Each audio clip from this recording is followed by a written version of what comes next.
literally about to say, and or Jack, whatever. pretzels are not breakfast. I know, this is snack. Put it back. What else am I supposed to eat before Mama gets home? Oh, sorry about that. I had myself muted. We're just rife with problems today. Welcome to Chapter 3 of Story 2 of the Very Angry Dogs, Werewolf the Forsaken Game. Unfortunately, my camera is inoperable today, so you will all just have to stare at a dire wolf in my place for the remainder of the day.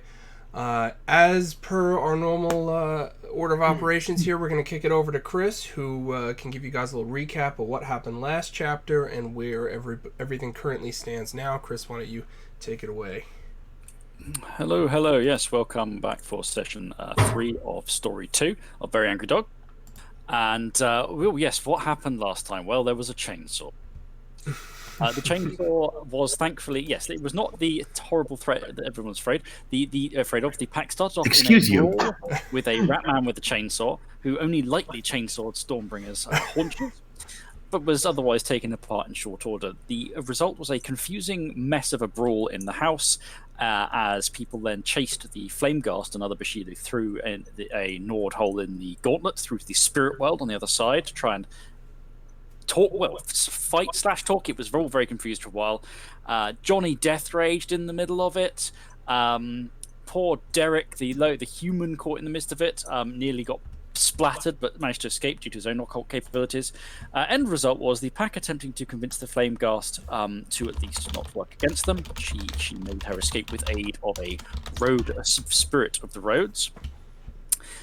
Derek cowering in the gauntlet with his meager occult abilities after Thornbreaker attempted to snap his neck, and the house in general pretty badly trashed and then reduced to smoking flaming wreckage due to a convenient gas explosion, while the pack escaped toting a load of books stolen from the Flameghast and her strange gathering of research into the night of this small English town covered in blood, and hoping that no one would notice 3 Americans making off into the darkness. The pack had a night to recuperate after that, and then a discussion in the morning with their new packmate. They brought Jenny, Jenny Fulton, the young wolf-blooded woman, and Marta, Harmonious Flame, the werewolf, into their pack. Unfortunately, there was a small issue. The spiritual bonding on Jenny didn't work properly because she was bound to 2 other entities who seemed to have spiritual claims of possession over her. One of which was apparently a fox spirit, which the pack totem was able to break the binding of. The other, however, is apparently Corley Hawkhurst, the werewolf who is lording over this town, and that is not so easy to break.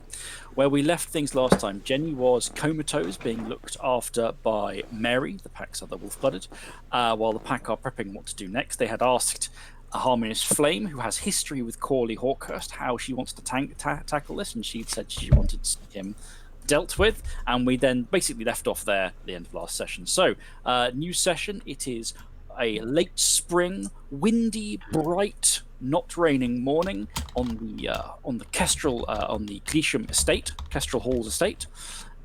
You are bearing a number of tingling memories of last night in terms of flames, injuries, or the lingering remains of death rage, but otherwise the pack are largely in good health. So, take it away where we left off. It was everyone literally gathered in the front hall of Kestrel Hall around a table with Harmonious Flame at the time. I'd just like to point out with that whole chainsaw bit, I took a chainsaw to the ass. Thank you. Yeah. You got better. Also, that's a nicer way to it's a ass. bright and sunny day for now. You can't trust British weather. But You can't trust Stormbringer. Who are you kidding?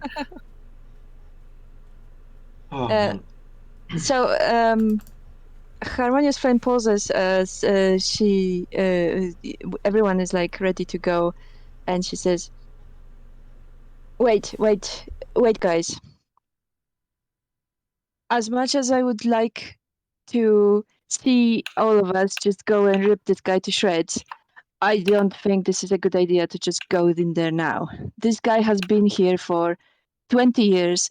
The old witch didn't even want to deal with him. He has embedded himself and his cult in this town. It's not gonna be that easy. I mean, I had a glimmer of hope for a moment when I saw how you shredded that Bashiru, but I think in this one we'll have to do a bit of a longer game.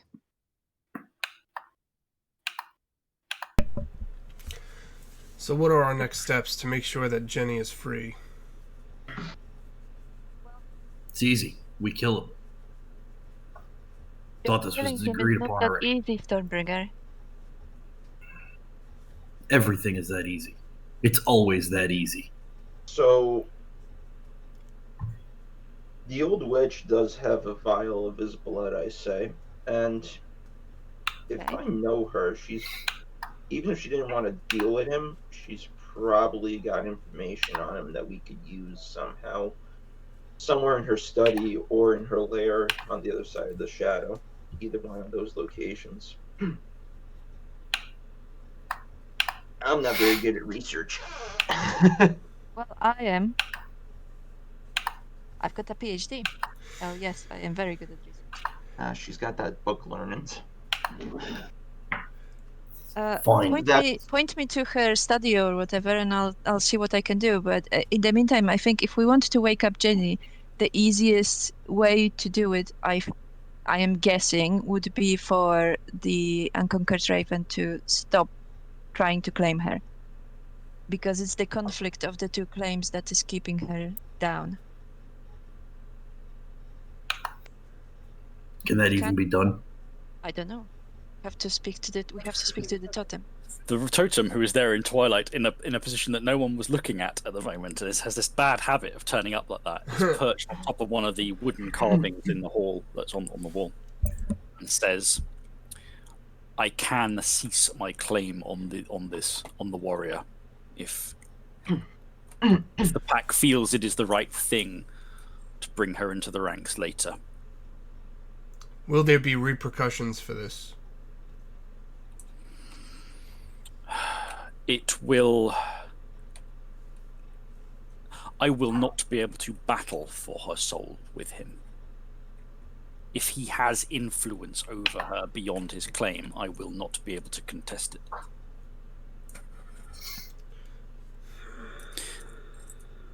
She will be our hostage, our prisoner of war.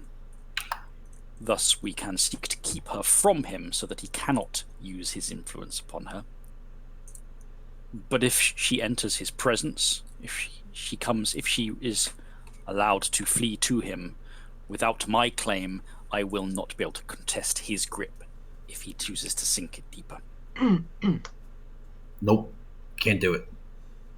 Yeah, the issue is how we've got a comatose teenage girl in our house and no quick way of dealing with Hawkhurst, so people are going to get suspicious. Yes, people will start asking questions, especially her family. We can't just make up a story. People hit their head and fall into comas all the time. She had an accident while walking the dog or something. I don't know. It's a big property. Story, but she doesn't have any physical evidence on her. You know, we'll say that she fell over, and while walking the dog, they'll take her to the hospital. They will see that there is no bump on her head, and then they will go, why is she unconscious? Who knows? Yep. And what if another raven comes out of her mouth or something? In public. She's your cousin, Marta. You seem apprehensive about Hawkhurst. Do you think that it is safe to risk him calling her to him? I don't... All the stuff I know about Hawkhurst is what I've learned when I was a wolf-blooded, and then I had to sort of understand it once I become a werewolf, if that makes sense. I haven't actually seen him or his whole cult for years. My plan when I got here was to basically first do research, and I didn't have the time to do that yet, to confirm my suspicions, to do all sorts of stuff. And I don't know if he will even call her. I mean, he might, now that he can probably feel that there's a contest on his bond. Well, so, I mean... This cult. Oh, go ahead, Pete. Sorry. I was going to say, nothing stops us from calling the Siskirda for the moment while we're gathering information. As long as all of our actions are pertinent towards it, we'll be fine. But I'm not saying this is to go and kill him. Maybe it'll eventually turn into that. But using the Siskirda to obtain information would be beneficial. And if we can get eyes on him, we can get at least an idea of his renown and gift capabilities. There's one more thing. There's one more thing I forgot to tell you. I think some of his cultists may be claimed or ridden. Because he's Fine. It's settled. He's causing us. I think he's causing a lot of emotional turmoil and fear in his people on purpose. So that would make them sources. Susceptible. Yes, and susceptible to claiming and riding. Then it's settled. We take out the cult, we weaken him, then we kill him.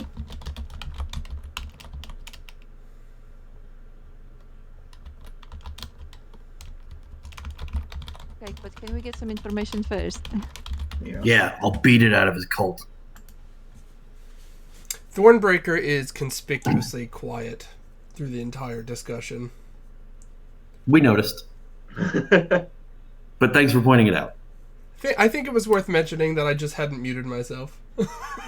Okay. Which would not be the first time that I'd be like, did you guys just hear my stirring speech? I did a rendition of I Will Always Love You. No, none of that. You guys missed all of it? Damn.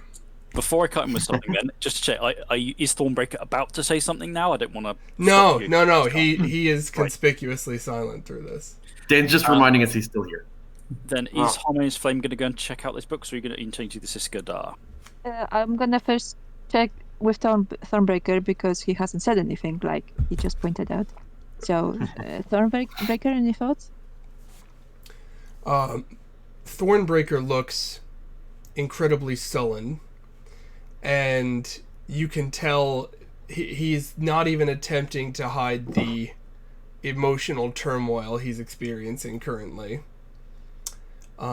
He says, I feel like we don't have any good choices right now. And I know myself well enough to know that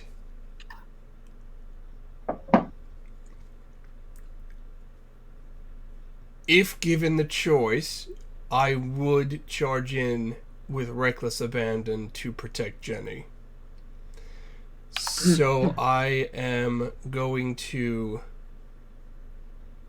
purposefully not weigh in on this situation to let cooler heads prevail. Okay, then give me some time. Let me do some research, and in the meantime, you can maybe go into the town and try to locate some of his cultists, but don't engage them yet, maybe. Focus, if he can feel that we are contesting his claim on Jenny, then he will already have his cult on alert. Let them be on alert. There's nothing they can do. Or is there? Yeah, we don't know how deeply they're entrenched right now. I get up and I turn to Harmonious Flame. I think the better research will probably be in her lair in the shadow than in her actual study on the physical. Okay, can you show me the way? Yep. So I take her to the locus, and then so Harmonious Flame and Johnny, you peel away, you head to the glass house, leaving Stormbringer and Thornbreaker all stewing with their suppressed rage issues. Shortly after, this is very soon after that, so Harmisfim and John had just gone across the gauntlet. Stormbringer and Thornbreaker, you hear the crunch of gravel as a vehicle is approaching down the mansion's drive. All right. We're in the barn still. No, I thought we were in the front hall. Front hall or barn, either is fine. Well, we did the ceremony in the barn. Yes, but then you'd move back into the mansion because she was going. Yeah, because Jenny needed to be put in one of the rooms with Mary, and there was a sort of gathering stuff up in the mansion thing. It's not a huge issue whether you're in the barn or the mansion. To be honest. Well, the reason I was asking is because he's going to pick up his wood splitting axe as he walks over to check out the car. Okay, so you pick up the wood splitting axe, and Thornbreaker, you hanging back? Or are you heading out there as well?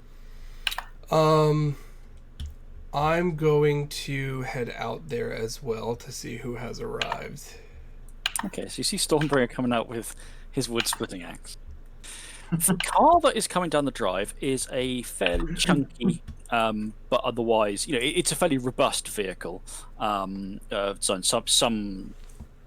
but otherwise, it's not particularly doesn't stand out. It wouldn't in parked up in the street. It pulls up, doors open. And a man and a woman get out. Do I recognize either of them? No. They are okay. Both. The woman is younger than the man. The man's older. He's they're both sort of middle-aged. The woman's just early middle-aged. And they are wearing clothes that are fairly... When I say... the only person who might recognize this is Harmonious Flame. So they're not very smart, but they're fairly tidy and similar kind of clothing. And the man gives a slightly growing around the fringes hair, smiles blandly, and says, "Good morning. Are you the residents?" Who's asking? We're friends of the owner. Staying here for a while. Fishes into his coat, pulls out a badge. Detective Sergeant Tarburn, Detective Constable Lewisham. Nice morning for it. Good morning. Morning. Oh shit. You can't help but notice from your accents you're American. Proudly. Yeah. Or Canadian, American then, not Canadian. Sorry, I get the. I find it hard to tell the difference. We're just here today just to ask a few questions. If we can have a little bit of your time. Is the owner around, or is it just yourselves this morning? Unfortunately, the He stepped owner is out. indisposed. Yes. Well, is there somewhere we can sit down and have a discussion? About? A few different matters. It'd be nice if we could sit down for the discussion rather than going on about it out here. I think that the kitchen is fine for entertaining right now. So I'm gonna lean over to Thornbreaker real quick. Do we have the same rights in this country? Thornbreaker shrugs slightly and says, "Why don't you come into the kitchen? Maybe there's some tea or something." Splendid. Sounds fantastic. Come on, Constable, and the two detectives follow you in. So in the shadow, I'm gonna bury the axe in the stump as we. Yeah, I think I'm not sure the police take the same view of that as some people might view walking over with an axe when they turn up. So in What? the I was shadow, cutting wood. Harmoniously you see the strangely subdued shadow of this place, and the groaning face of one end of the building itself, the mansion spirit, somnolent and quiet. Johnny leads you through the winding corridors. There are wrong numbers of floors inside this place compared to the real thing, and all onto the old woman's study, where you encounter what I shall generously call the shredding door, being the lobster pot entrance of you can get in, but getting out is going to hurt. On the other side is her various collections of occult stuff and lore. So, presumably you're going to try and dig through this for any information you can find about Corley Hawkhurst. Yeah, Yes, I'm gonna hunt down the vial of his blood that it. Yeah. So, Johnny, you're there going through because there's huge numbers of these blood vials, tons of them. They're all very tiny, but there's this whole rack and they go no, it's easy. Thankfully, she's alphabeticized it, so Wait, on a lark, I'm gonna see if she also has somehow had a vial of Harmonious Flame's blood. It After wasn't I find- Harmonious Flame at the time. Well, I know your first name was Martha, so that helps me narrow down the search. The second name is the thing. You could just ask her, and the second name is. Do we know Jenny's? Correct. Yes, Jenny Fulton. So she has a vial of Jenny Fulton's blood. She does not have a vial of Marta Stroyak's blood. Most of the blood vials in here look like. I mean, the blood's a bit. It's been held as best as it can, but obviously, past a certain point, maybe it's no longer useful or something. But yeah, there's no current Stroyak surname files. Okay. I wasn't planning. But I'm just gonna pull Hawkhurst's blood. Int plus academics or investigation, please, from Harmonious Flame. Well, you hear the clinking of glass as Johnny's going. Oh, there we go. There's a teeny tiny little vial, and there's that strange severed head there as well. Still, the one remaining one with the sewed up bottom, sort of with dust leaking out of it. There's these two masks, almost have threads of blood through them, strange impassive masks still hanging in there, and a few other odds and ends. Success. Okay, so you fish through. You're not doing a deep dive. You're really just trying to find some information here that relates to him. And after fishing around for a little while, you're taking your time. And Johnny, I assume, is just picking over stuff, poking things, slightly correcting how the picture frames are hanging, kind of. I was going to ask if I could make a intelligence and investigation roll as a teamwork action to help, or would it have to be academics based? Just make the roll, not a teamwork action, but you can make the roll if you want. All right. Or would wits and investigation be better? Int in investigation, I think. Okay. Intelligence plus investigation, because it's not a wits based thing. This is just methodical.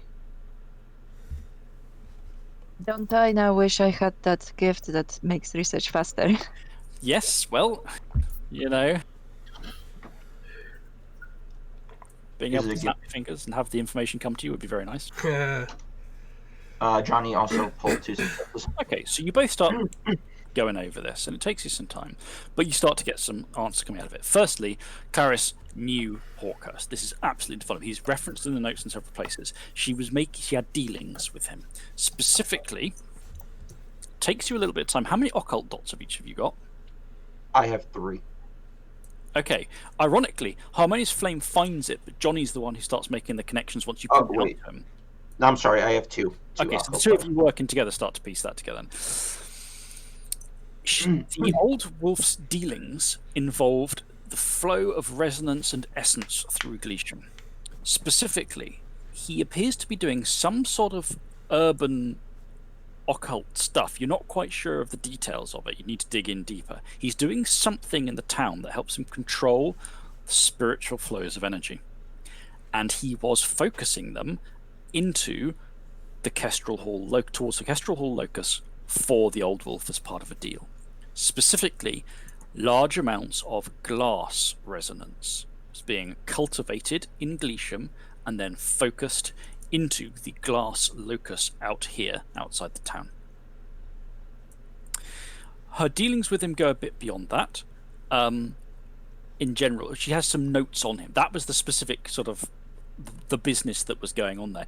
What she was offering in return isn't entirely evident, but it implies she was giving him stuff. Maybe something that he wasn't able to usually get hold of as a lone wolf. She appears to be, in her writing, scornful of him because he is neither forsaken nor pure and literally does not believe it. So they are both aiming for their strange agendas, but they're working together purely for the practical benefits. However, you do find a little bit more information in here. Firstly, she thinks he has a patron, but the notes don't say what. Any more information than that, she doesn't know how much more. He appears to have dislodged the the ruling or the strongest emotional spirits in Gleesham, and harnessed. She writes about harnessing their power and their influence, but it's not quite clear what she means. She mentions the dog ? Cat ? As one of his servitors. He has servants. He has minions, and she notes that there was a human occultist who apparently committed suicide, found dead, and she'd linked it with this patron. Some minor prey. She was paying some attention to, ended up dead because they crossed him, and this dog or cat dealt with them apparently. What else would you get out of fiddling through from her point of view and her knowledge that she's recorded? She talks about how he just doesn't. He's scornfully talks about how he doesn't understand the spirits. Thinks spirits are all demons. Things. But she said that there's a line in there, But the Church of England wouldn't think much of his version of their theology. Anything else about it? Let's have a look. She does talk briefly about the Ooze cult in there. He says he collects people, like a child collects interesting little insects. Watch out for the ones at the fringes, though, like Gristle, and she mentions Horace Corndall. In that she had one point she considers bypassing Hawkhurst in relation to Horace Corndall, but doesn't say any why she would consider bypassing him in relation to the guy. But generally, the impression you get is that she has no interest in contesting his control of the town. He doesn't have a sacred hunt right on the town. He has his control is coming other ways. He is conducting significant occult work in the town, but she doesn't care in as much as beyond he's doing what she wants to channel power into her locus. She sees no reason to contest him. She doesn't seem afraid of him, but then how much would she be afraid of? And we might need a quick dash away from Ag because I'm hearing not the scissors in the other room from my eldest towards the toddler. I'll be right back. So, and there was one more thing, actually, unfortunately. One last bit. So there's one more thing. So she talks about he's doing stuff in the town. She doesn't seem interested in contesting him. She doesn't seem afraid of him, but at the same time, he seems to have a lot of stuff. She mentions these servants and these minions and this, that, and the other. He's got quite an established presence. And then there's a little note on the pages saying, like quite a late on question, going, what happened to the spirit of Gleesham? ? As a mind on my other side. That's again. In the kitchen, the detectives. Are you making the detectives tea, Thornbreaker? Yes, I'm sure I'm not doing it appropriately. No, but it's still, it's a good move. Is it morning or afternoon or what time? It's morning. It's morning, yeah. Okay, Jack is going to pour himself another cup of coffee. Jack's going to pour himself another cup of coffee and add a shot of whiskey into it when they're not looking. And he's going to stand. So he's going to strategically stand between him in the doorway, kind of leaning against the doorway, kind of making it so their only way to go from the kitchen is back out of the house. Okay. Rather than one of them accidentally go wander off. Okay. And find a comatose girl in our. They don't have a warrant to go explore the rest of the house. I'm sure it works the same way in the UK. I've watched enough cop procedurals to know that if they say, "Hey, can I go use the loo real quick?" and we say yes, that is a really roundabout way of giving them free reign to explore the house. So, yes, they sit there. They're sat at the table. Yes, the woman, Lewisham, is walking around, just looking around the kitchen. Not actually in an aggressive. She's not plumbing for stuff, but she's just keeping up and mobile. While she's not trying to wander off. But the older man, the detective sergeant, sits down. They both have a tea.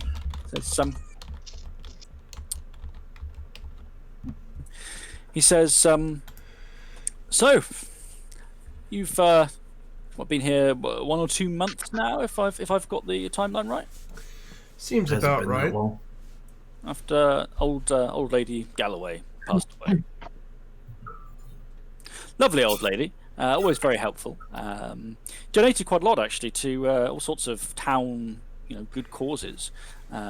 She's missed, I think. She's missed by a lot of people in town. But she's not your relative. She's the owner's relative. He's obviously not here at the moment. Correct. So you, Yes. what's your relationship to the owner?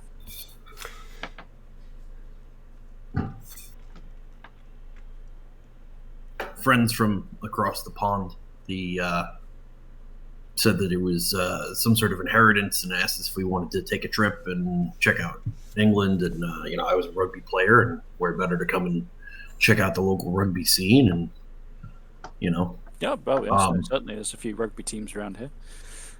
Bill just kind of came along to check out the scene. He's going to ask you a question that I don't know how much you know, but obviously Storm. Oh crap! Did I just do something wrong? No. I just clicked a button and something changed. Okay, there we go.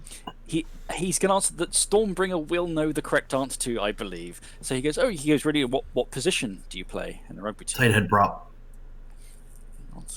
I actually played rugby, Chris. Yeah, he goes. Well, that's the thing. He's dropping the question, but I know even if you didn't, Stormbringer would. So it'd be you give the correct answer. Yes, he looks and he looks at Thornbreaker questioningly to see if Thornbreaker's nodding along with this or has anything to say. Thornbreaker nods and says, "Though I admit I'm disappointed in your lack of mountainous terrain here." Oh, you're wrong end of the country for that. He nods. So I've learned. I may take a trip soon. We do have a lot of hills here, however. Not quite mountains, but they're steep enough. But anyway, he's got a little notepad out. So I'm afraid I have to ask some questions about. So we don't get a lot of Americans in Gleesham. You're quite distinctive. This is going to be a problem. What were you up to? Where were you? What were you up to last night? There had some reports of some trouble in town, and there were some mentions of Americans involved in things. So I thought we'd just run past and ask some questions without putting you in a difficult situation. We don't want to make you feel uncomfortable, but as I said, we have these questions to ask. So can I ask what you were, where you folks were last night?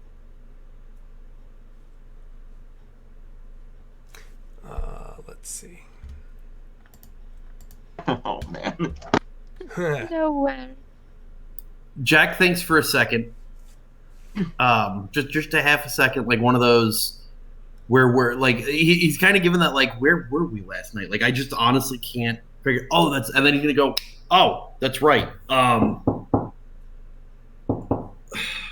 Martha, her family, something about a pipe burst or something. They asked if one of us could help out because they know we're doing some work on the house here. Martha went over, no real luck. Who's Martha? He's gonna snap and point at Bill. Marta Strojek. Thank you, Jenny's cousin. Jenny.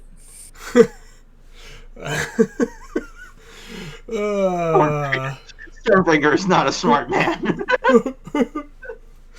What? I'm giving us an alibi. We were there at the house. Jenny Fulton is our dog walker. Since the three of us, the two of us are helping Johnny pay his estate taxes, we've had to get jobs, which makes it a very fun vacation, I'm sure you can imagine. So because of the amount we're working, we've needed someone to lend a hand with the dog. Right, so Marta is the cousin of your dog walker, and she had a problem last night with a burst pipe, and you headed out last night to help with that. Do you know roughly what times you were out dealing with that? Can't say I paid much attention. Things seem to move a little slower here than in the States. Oh, I understand that. And this was fantastic. You were driving what you'd call a pickup, yes?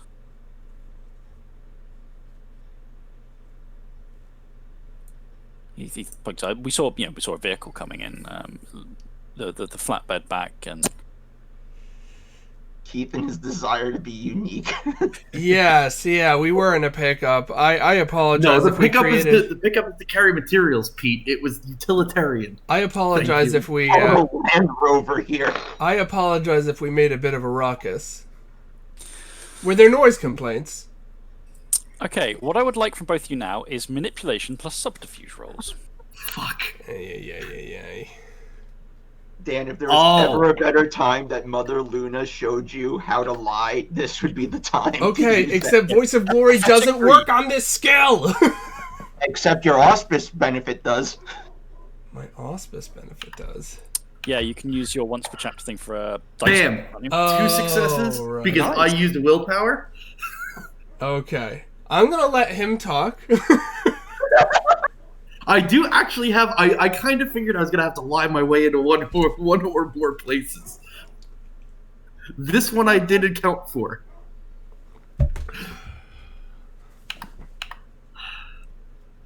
And Yeah. and what we got? The only problem is when we Chris is roll gonna pull a Dan from last night and roll 7 now. Jerk.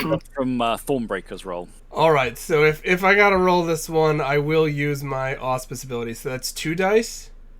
3. I thought it's 3. Sorry. Alright, why don't you double check that for me? I will spend a point of willpower. So that'll give me 3. So right now I think... Come on, Dan. I'm working on it. 3. This is the time you pull out that 7 success roll, sir. We're dealing with the cops. Also, I'd like to know how they knew it was Americans because I don't think we talked to anybody. It's a +3. It's a +3 modifier, Dan. Okay, so it's 6 dice We'll total get to for the me. Americans bit. We talked to the Bechelou. Oh no! We will get to the Americans bit. Oh, I'm gonna go and check on the baby. No, we Sorry, the talked baby's to. one- I got a success! I got a success! Okay, No, so, you know who we talked to, Pete? We talked to the caretaker guy who we gutted up and left alive, as far as we know. So, Stormbringer, you think they've pegged you, Stormbringer, as they've Oh, no. clearly gone. Not pegged as the fairly he doesn't think. He probably doesn't think you're smart enough to lie very well to him. He's pegged you as basically the dumb, burly American, right? See? Who's Why? not Because gonna he keeps stop. giving them leads? On the one hand, they are not. At the same, I'm not going to say in no way are you beyond suspicion. Partly because you're not exactly sure what it is they're suspecting you of, which we'll get to. But so far you feel like you're helping your cause to some extent with what you've said rather than hurting it. And to some extent, it's probably matching up what you think maybe it's matching what they already know of things they've put together. So they're not like going, right, well, you're clearly lying about that, although they clearly think you are highly suspect still. And the detective constable and Lewisham who's standing up. So the reason why we've come here today obviously is there've been some trouble in town last night, which as we said, and the pickup was seen around the place. And there's and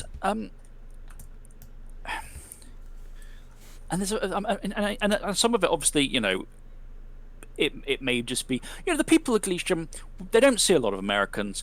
I won't say people in town are insular or anything, but and Tarburn says, "Oh, be nice. That's we shouldn't speak ill of our constituents." But they for instance, maybe they saw a pickup near some hotspots last night of trouble. I don't know if you heard there was an explosion up in St John's. There's a gas main leak. And I heard something about it on the news. And maybe they may have leapt to conclusions. There was one thing though that was a bit confusing me. And told me, oh yeah, yes, no, that's that. Yes, there was the other thing, wasn't there?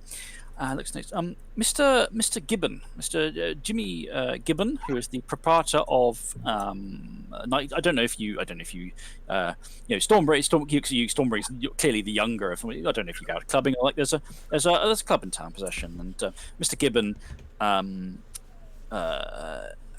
was quite upset last night by some people who broke into his club, and he says stole his glasses, and it was a minor fracas.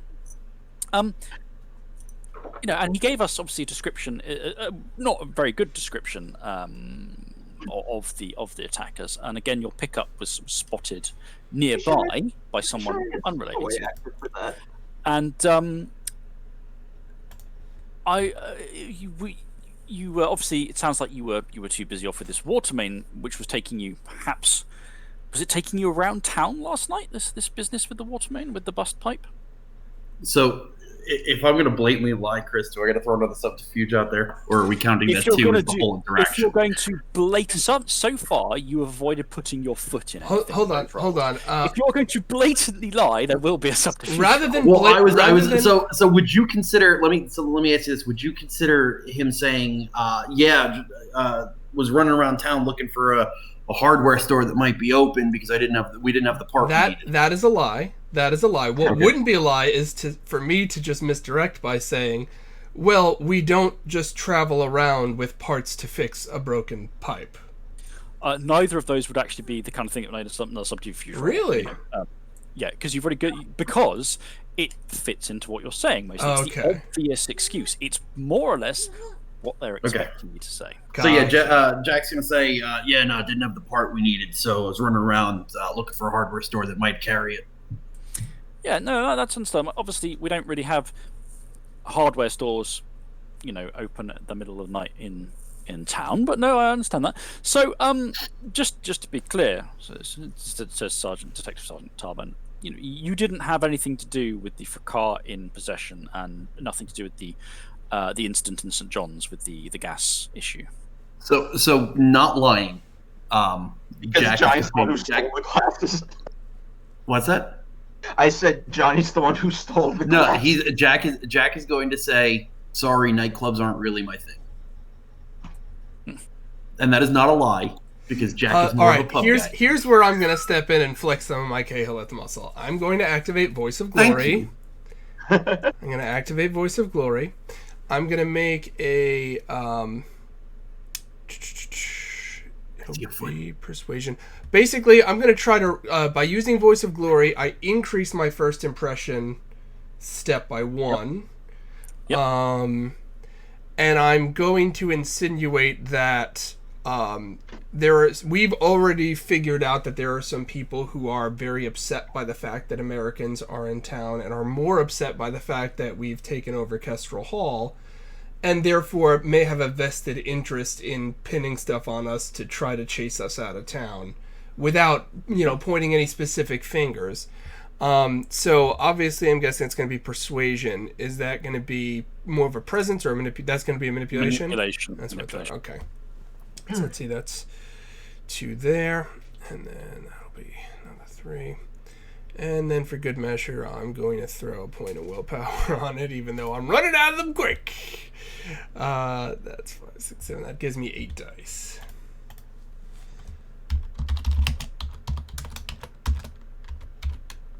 Come on. 1 success. Okay, so you start suggesting that maybe there is, there's this anti-American sentiment in town, and they're listening and nodding. I would like wits plus empathy rolls from both of you. Okay. But yeah, so while you're getting that set up, I'll carry on talking. Yeah, Tarburn is clearly nodding along and I'm nodding along because you're speaking and I want you to continue speaking. And I particularly agree with anything you're saying.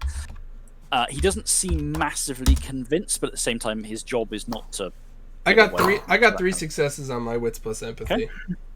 Yep, in typical Stormbringer fashion, I don't give a shit how they feel. Okay.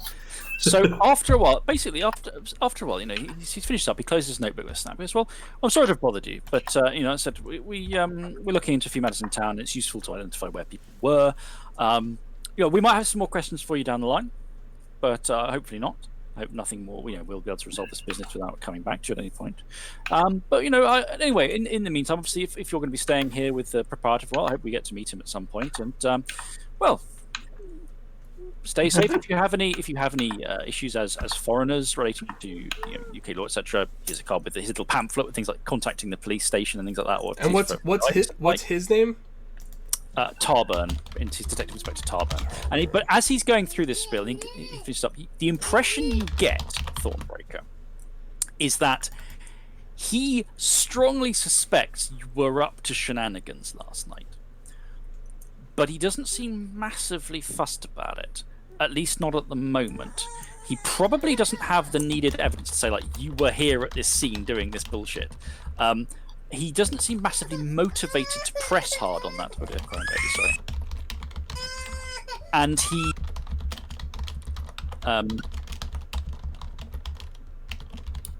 oh, poor baby. And he is. They're keeping this on the books. They're keeping this in their books as well. They are. They think you guys are up to something, but they do not seem immensely motivated to follow it up at the moment. If they had reason to, or they got more evidence, maybe they will. Why is that exactly? You're not sure. Is it because of is it because Johnny is basically a rich landowner? Is it because they are just keeping an eye on you and they don't have enough to pin anything on you, but they're going to like keep a little file and it will build up? Is it because they're genuinely not that worried? They don't think you were involved in the real problem, which was the explosion, and they don't massively care if Jimmy got his glasses nicked? Not clear, but they are walking away from this fairly certain you were up to shenanigans. For whatever reason, they're not going to push it further for now. But equally, you don't think you said anything in that interview that will be like, oh, you're fucked, you know? Right. So they finish their tea, thank you for your time, and leave, get in their car, and drive away. Conveniently, Johnny comes out. So Dan, I am going to point out that I was debating on asking them if they could recommend a good architect to help with the remodel. I decided not to. Yes, that's probably for the best. Don't pin future shenanigans on us. Mary comes down very briefly and says, "Was that the police? You know, is everything fine?" I presume you go, "Yeah, we're not. No one's getting arrested." Shortly after that, Harmonious Flame and Johnny will emerge from the shadow. Both of them bearing fresh cuts from having escaped the lobster pot room. Probably good the police are gone when they turn up with injuries. Yeah, so you're back once again downstairs with the gathered information and in the aftermath of a police visit. Johnny does not know about the police visit, so he's walking in like whatever, and he unpockets the vial, spins it in his fingers, and puts it down on the table. Stormbringer just looks very surly. We found some stuff. Says Harmonious Flame, and then looks at the others. Is everything okay? Stormbringer's going to say, yeah, so did the cops. Oh, cops were here. Shit. Yeah. Don't worry. Stormbreaker only gave them the names of Marta and Jenny. We needed an alibi. What did you tell them? That we were at your house trying to fix a pipe. You may want to call your aunt and uncle and let them know that we were at their house without their knowledge last night repairing a pipe. So what we actually have to do is now go break into the house, break a pipe, repair the pipe, and fix that pipe so that the alibi checks out completely. And Johnny says Gonna go well. Jack is going to half-heartedly punch Johnny in the chest.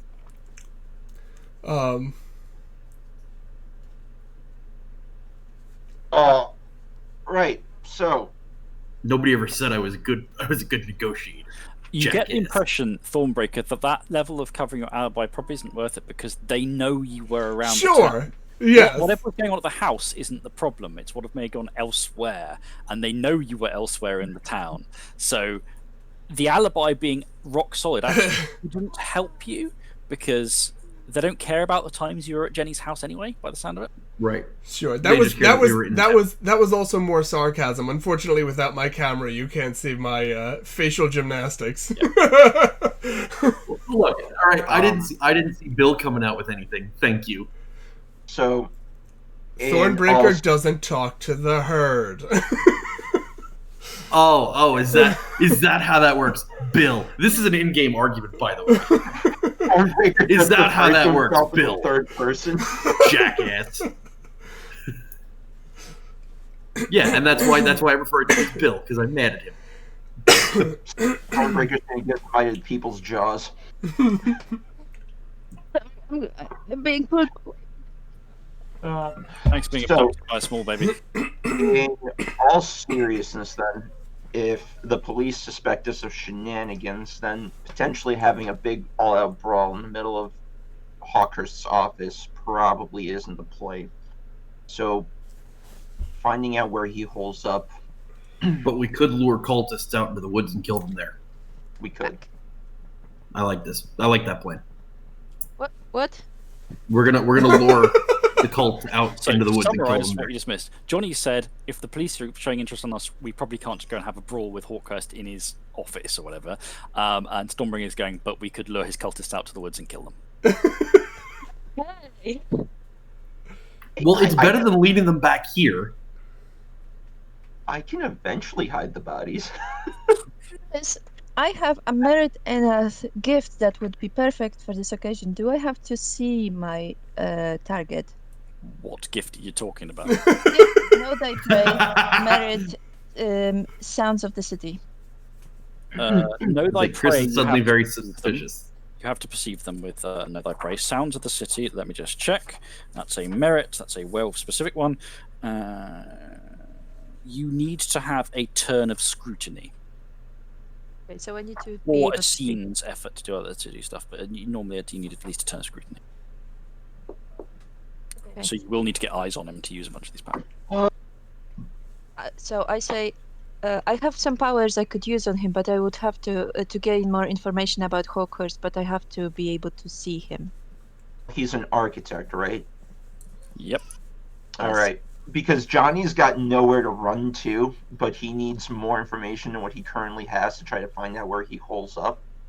And the only way Johnny can figure out to get information on this motherfucker is to actually go meet him, so he can get scents and fibers and other shit. He will know that we're werewolves. Mm. Or that he doesn't really believe in werewolves. He will know that we are like him. Yeah, well, he be honest. probably already suspects me. Let's be honest with the fight that's going on inside Jenny. I'm sure he knows that somebody's trying to do something with her. It's not a far leap that we only send one of us, and he already knows about you, right? So, Chris, you said that he knew the old wolf, right? Can I Google him and see what he looks like, and see if I remember seeing him at the funeral or at any of... Yes. Cool. Yep. So, a quick Google later, you find the page for Hawkhurst and Carraway Architects. It's a firm in town, and there are pictures of him and his co-owner there. Hawkhurst is if you know he's a werewolf, he kind of looks like it.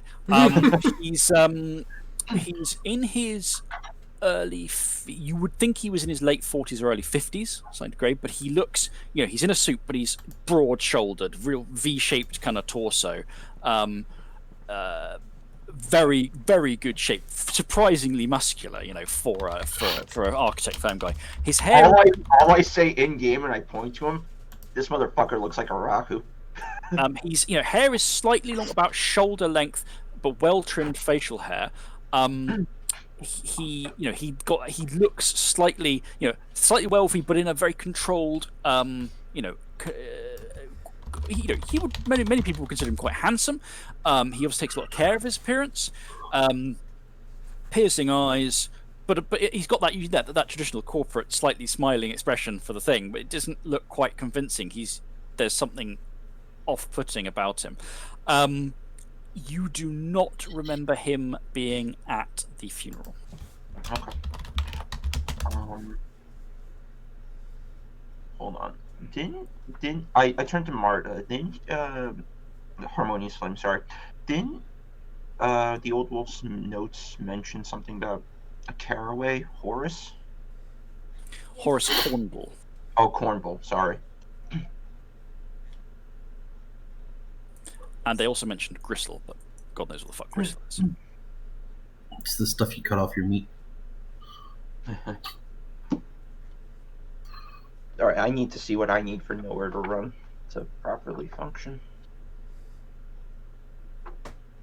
The gift. It's a merit.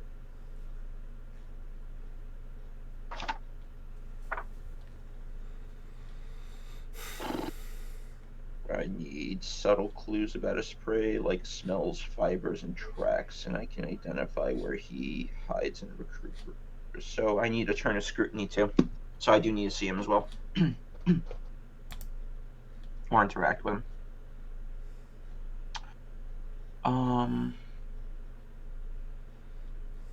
Johnny doesn't have to make his presence known, so he figures the best way for him to do it is to go into town and lurk outside the office until he gets eyes on him and scrutinize him that way. I guess I'll go with you and lurk as well, although I'm not very good at lurking, so I will just be drinking coffee in a coffee shop. Or something. Will do. Alright. Plus, if Marta's with me, she can lie for me. I'm not that good. I'm actually not that good at lying, surprisingly. I can't do lie. She's very good at knowing if other people are lying and getting the truth out of situations. Not so good at being a blatant liar herself.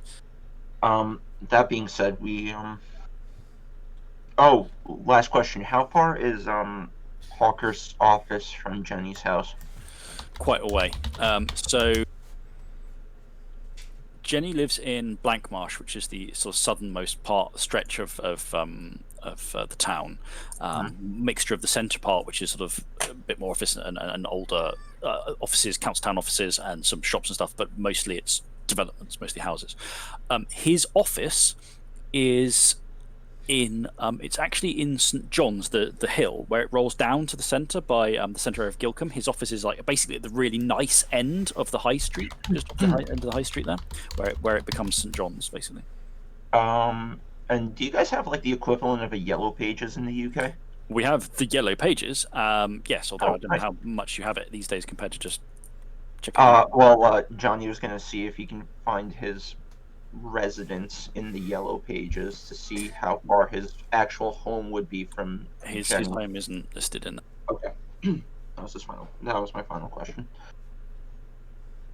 I do think that we should have the Unconquered Raven try to drop his claim on her right now, so hopefully she'll wake up, and that's one less thing we have to worry about hiding for now. Hawker's office is quite a ways away from Jenny's.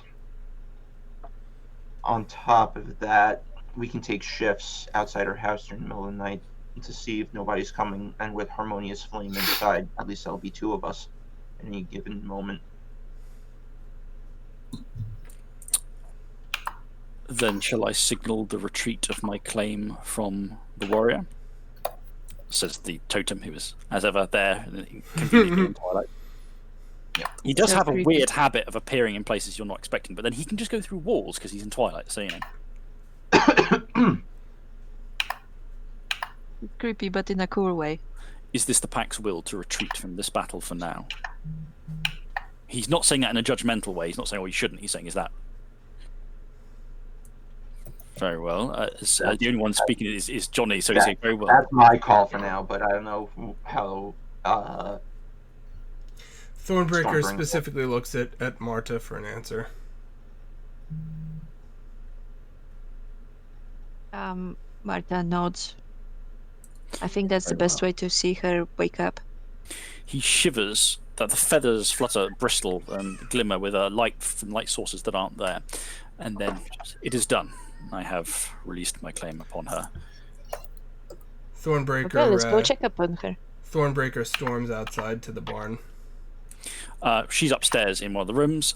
When you go up and check on her, Mary's like, she's still. There's no change. She's still unconscious, but you wouldn't expect that necessarily. Well, maybe you would expect that. There is no apparent. Let me rephrase. She's asleep. Okay. So maybe she's just asleep now. Did wake her up you did wake her up in the middle of the night. So. Through basically the whole night, and then dragged out to have an occult ritual performed on her. So. But the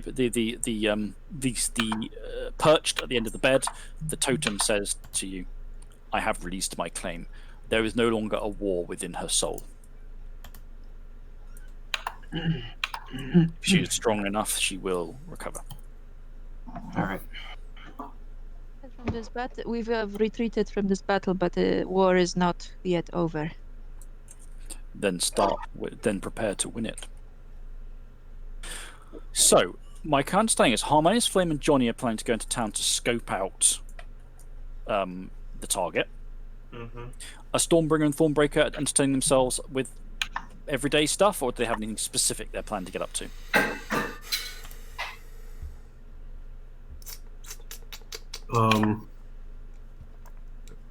Probably just everyday stuff. Okay. I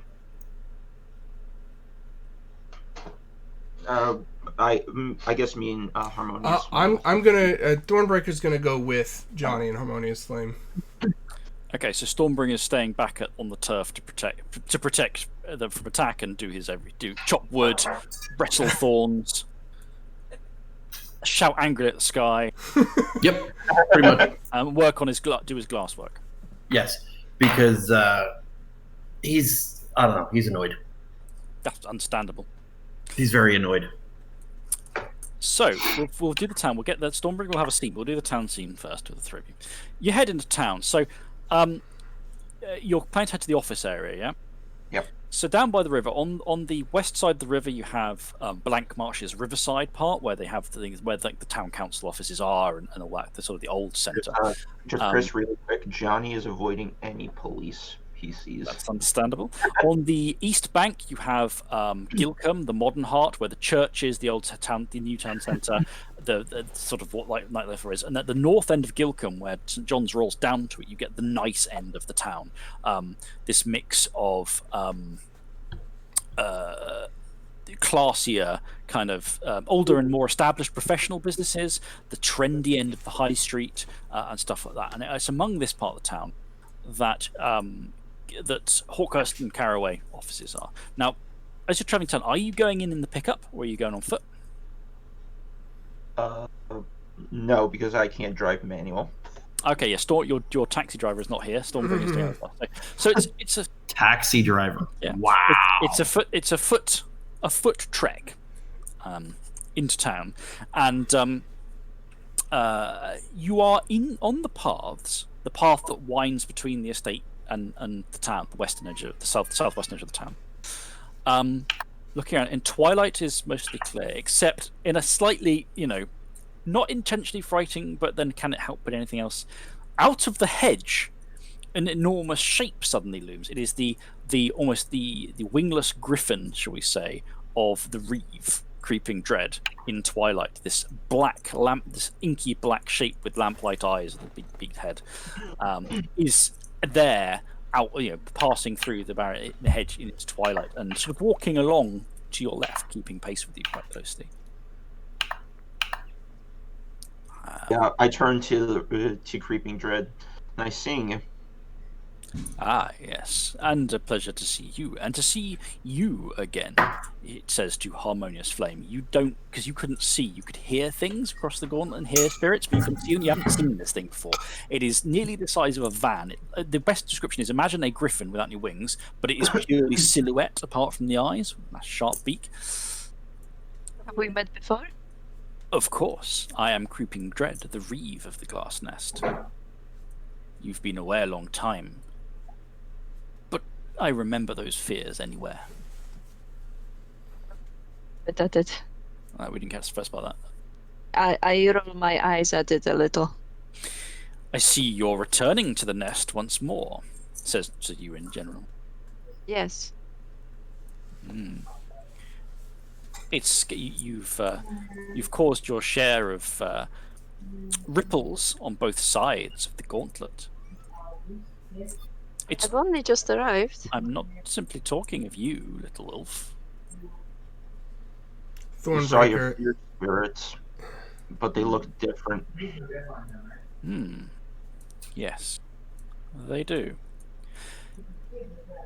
It's not friendly territory for you, even though you claim it as your own. The architect, isn't it? You've fought one of the Hrafnir.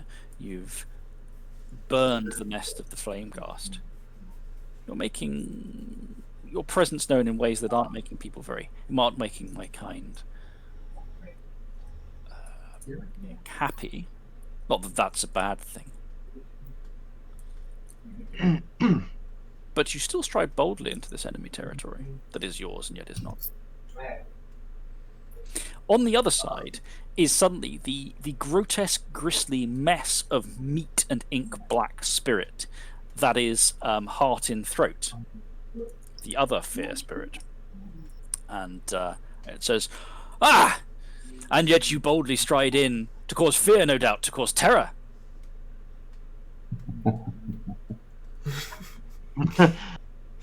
Good to see you again, says Thornbreaker. Creeping Dread tilts its head. Or you are afraid. Not that there's anything wrong with that. Fear leads to survival. Fear leads to knowledge. Heart in Throat says, fear is what keeps you alive, vital, your heart beating, lest its blood splash across the cobbles and the floor. Dan, this is a question to you. Has Thornbreaker ever mentioned Samantha writing "Who's Afeared" on his window? Yes. So Johnny just says, "Who's afeared?" That is the question, says Creeping Dread. Is it not? Who is afeared, and who is not? And which is the wiser? And Heart in Throat says, and which is still alive at the end of the day? Those who don't know fear perish.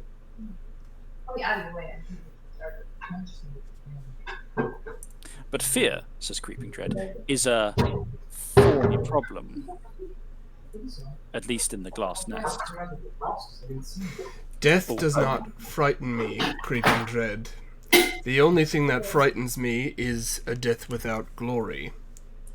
Quick note for Stormbringer, we're getting a lot of background noise from you coming through.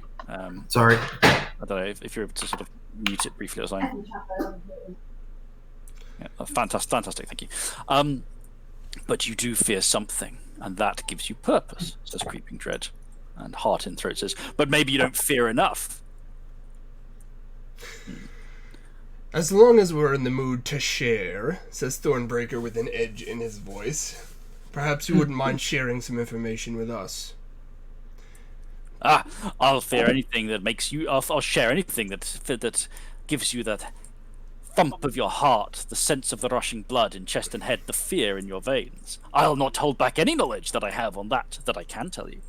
Creeping Dread says quietly, ask. Many things... There are many things that are worthy to ask of, even if the answers may not be ones that you like. I understand that Corley Hawkhurst is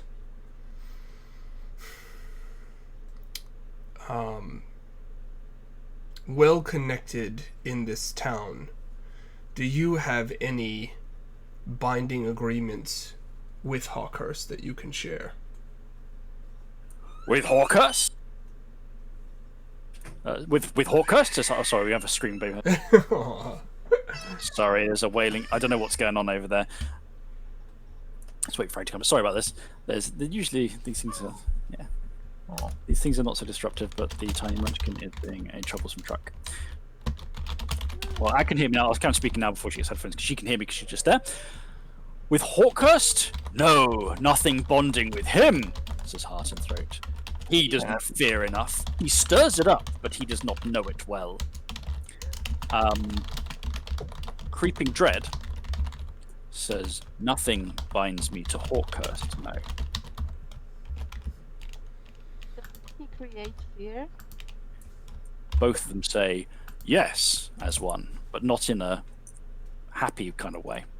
I turn to Creeping Dread.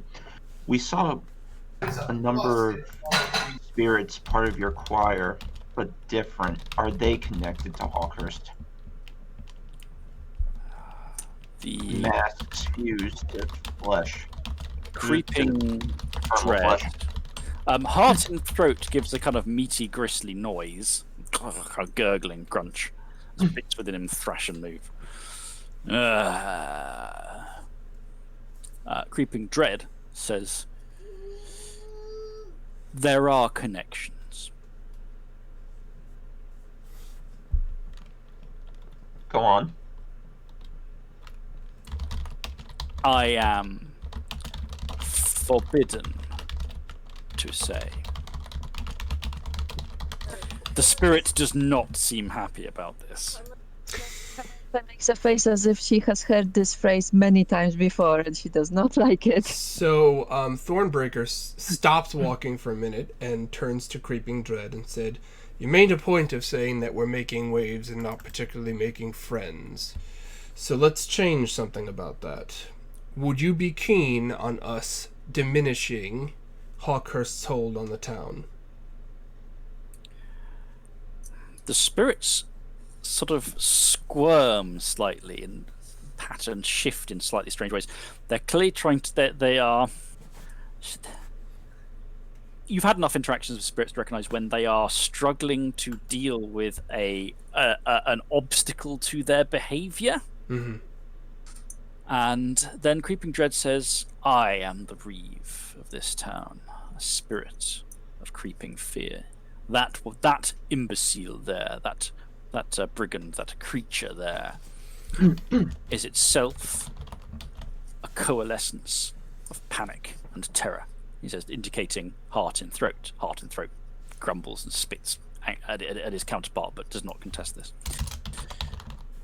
Would it not be the case that in a town such as the Glass, that in a dwelling such as the Glass Nest, we should be the manifestation of fear?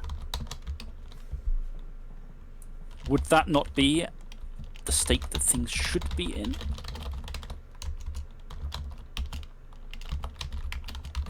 I agree. You've been usurped by Hawkhurst. We would gladly, to earn your favor, of course, help you diminish Hawkhurst's power, but we will need your assistance to do so.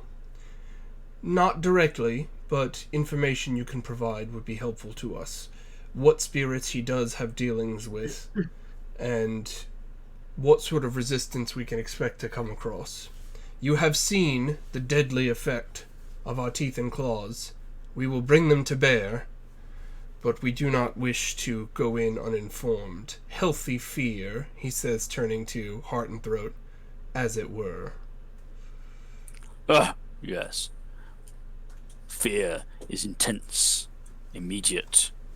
It returns, it comes and it's go, but when it is there, it is the purest thing, a nectar of panic. It should not be a rot.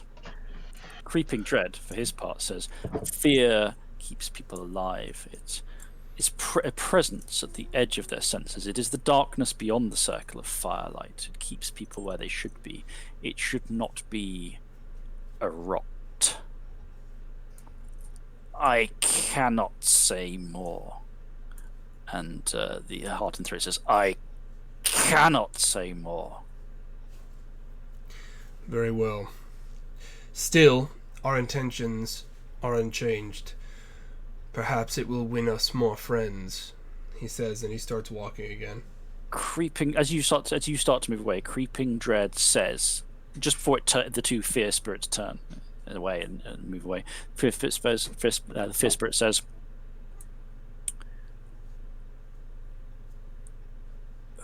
what would you say? If there is a masquerade, who is it that places the mask? And it twitches slightly, spasms slightly, and then moves away. I want to write that down. If there's a masquerade, who places the mask? Okay. Stormbringer, if you are there with us. Oh, you'll need to unmute yourself again now.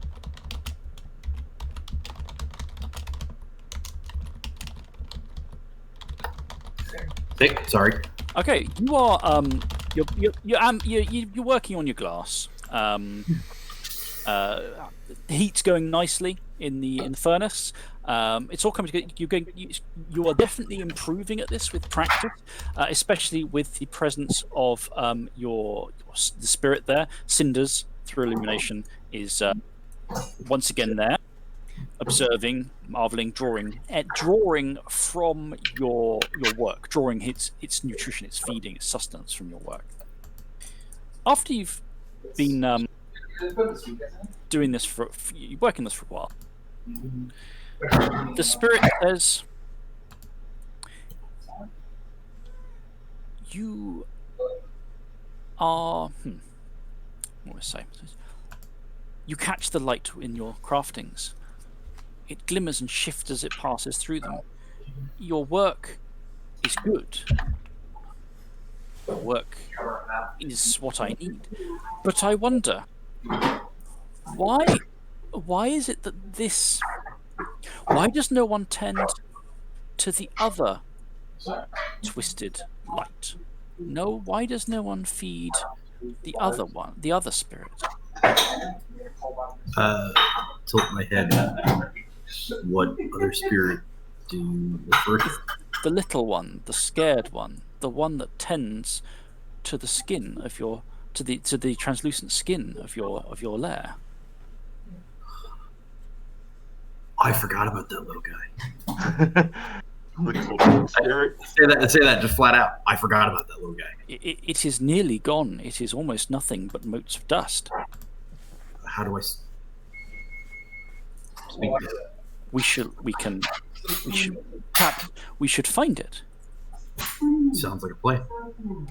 So you finish I feel like a Scooby-Doo adventure. you finish your work on the glass and you let everything cool down, and you go wandering around the house trying to find this thing, and you find it because as you go, everywhere you go, all the windows are polished to a gleam all the time, despite no one having done any work on cleaning any of them, and certainly not the staff, because they don't have to. Everything is really shiny and clean. And you find it at the end of one of these back halls against the stone wall of the mansion. In twilight, this thing, it was almost like a shadow of dust and light, almost glassy particles. It is wan and thin and almost... You have to stand right to be able to see it, even in twilight. It's almost gone, and it's shivering. It's at the end of this line, very slowly, painfully moving motes of dust off the glass, and just quietly working away. Here it is. It is a little thing. It is not. I do not even know its name. I do not know if it can be named. It still serves the old bindings that pin it to this place. I'm gonna. Sorry, Karen. No, good. It was the cinders in reflection, or I can never remember his name. Was he gonna say more? Or? No. Okay. I'm gonna approach the spirit, kind of like make sure it knows I'm there, so I don't scare the crap out of it, because apparently it's a scared little thing. It turns very slowly, even though it's hanging in midair. This sort of shrouded shape of dust and light turns very slowly and sort of stiffly to see you. It's all you can. There's a slight humanoidness to the upper body. It has too many arms. Shrouded, but it's almost, it's bone thin. Is it tall or? No, it's not very large. It's only about size 3 at most. Okay, so I'd have to squat down to be at quote unquote eye level. It's hovering so it can reach, because it's reaching the glass window. Yeah, it's a bit lower than you, but you wouldn't need to. You just look down. You wouldn't need to squat. All right. So I'm gonna. How do we give essence? We gotta bite blood. Is how you give essence. It notices you're there, and it turns, and it just sort of, there's something like eyes and some glimmerings of coalescence. There's more than 2. And it stares at you for a long moment, and then you hear in twilight this odd, like a raspy, as if someone was on the verge of dying and was rasping out of breath, or a very excited Pekingese dog, going, and it turns and it drifts very slowly down the hall, and at the end, because this back wall, this part of this seems almost older than some of the other parts of the house, and against the wall here, there's a little dip in the stone. You saw it before, a long time ago, first time you came here. I had some slight flecks of dried blood in there. And it gestures painfully slowly at the little stone bowl in the window, that's carved into the windowsill.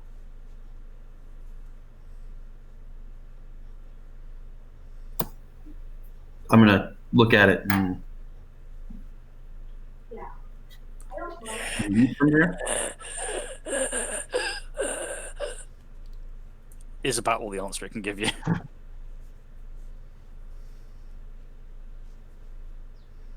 Oh, I'm not hearing you for some reason. Oh, sorry. I switched over to push to talk because it is a little loud here this morning. Yeah. There are a lot of background noise. So how do we feed spirits again? Well, it varies with the spirit, and often, if the symbolic conduit is correct, the spirit can take essence via it. And the symbolic conduit in this one seems to be blood. Would be my Seems to be gatherings. indicating it, yeah. All right. So our locust should have filled up by now, right? You've already drained the locust this morning of what I had in it. Did we? Yeah. Yes, we did. Yeah. Okay, so I'm gonna bleed 2 essence into the little pool. Okay, so you just crunch your hand enough with your claws to just get a bit of essence going in. It's not enough to do damage to yourself, and it would heal soon anyway. Not a point though. So you deduct 2 essence as the blood sort of spatters in and pools in there, and it actually starts to sort of seethe, not quite bubbling, but and the spirit sort of reaches down and dips its fingers in it, and it scoops up. It comes up with something carmine glowing on its fingers, even though the blood is still there, and it just starts wiping this stuff on it, and it starts shimmering into what's there. And in front of it starts to just slightly flesh out more. It's still an ephemeral, barely there thing, but it seems there's more of it now. It seems healthier. You think it may have literally been on the verge of starving to death today, without the essence, and it draws the power in, and it looks at you again with these eyes, shimmers, and after sort of hanging there for a moment, it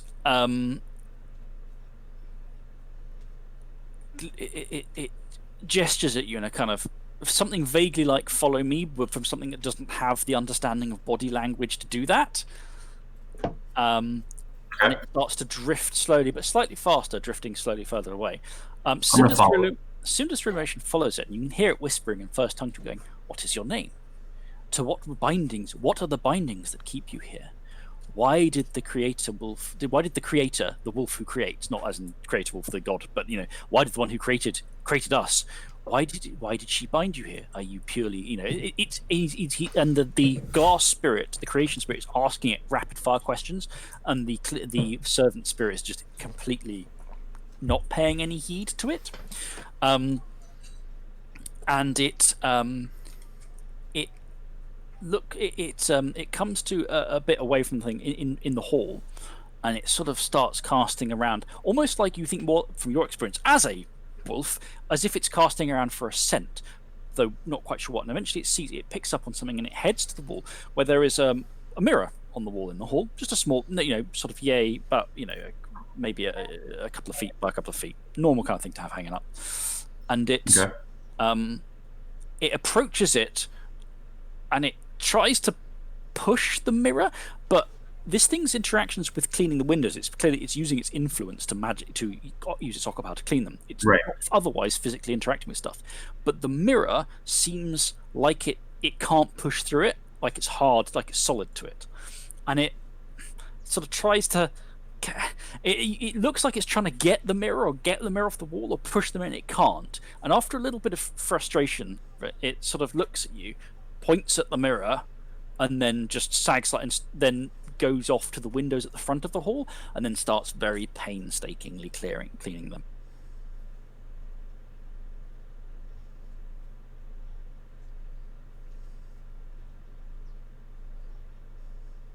Hold on one second.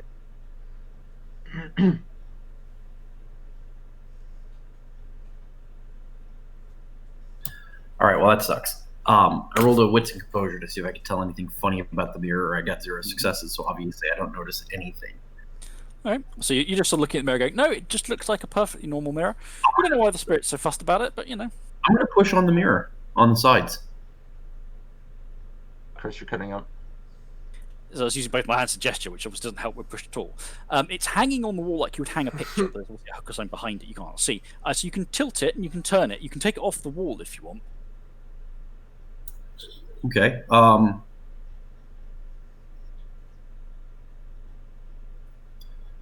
So whatever it was trying to do, it couldn't do, and it was frustrated. How do you peer across the gauntlet?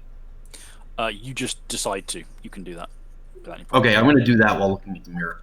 Okay, in the spirit world, this hall is more intense than physical. It's more carved, more sort of looming down with the carvings of birds. Things are more fierce and larger. The wolves almost seem to rear out of the wooden paneling.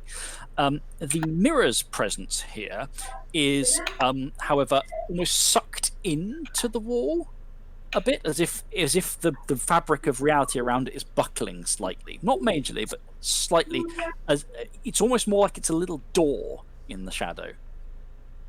Okay. You wouldn't notice that unless you were paying a lot of attention to it. It's just like it almost looks like you could open it in the shadow. So if I were so it looks like I can a doorway in the shadow. And how do I get? And we have a locus here, so I can cross over relative. Locus, yes. All right, we're going on a shadow adventure. Okay. Well, we're just gonna have. I think now it's time for today's bio break. We're about halfway through the session. As Stormbringer is about to go poking around beyond the looking glass, and the rest of the pack are heading into town after their meeting with the Fear Spirits to see what is up with Hawkhurst. And just for the sake of our viewers,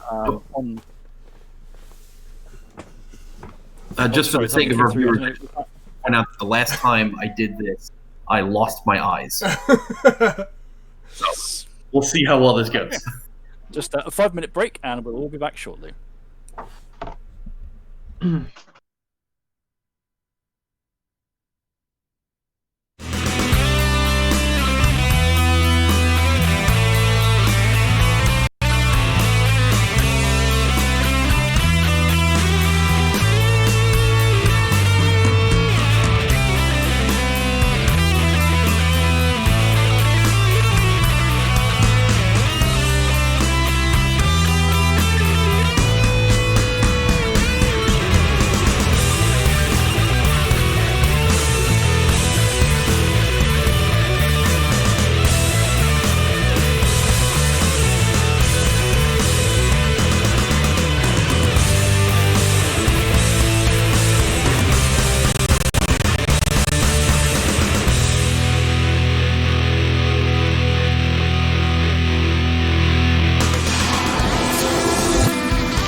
Hopefully everyone's enjoying the session thus far.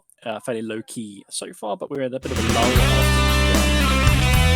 the stages of chaos. It sounds like there's a bit of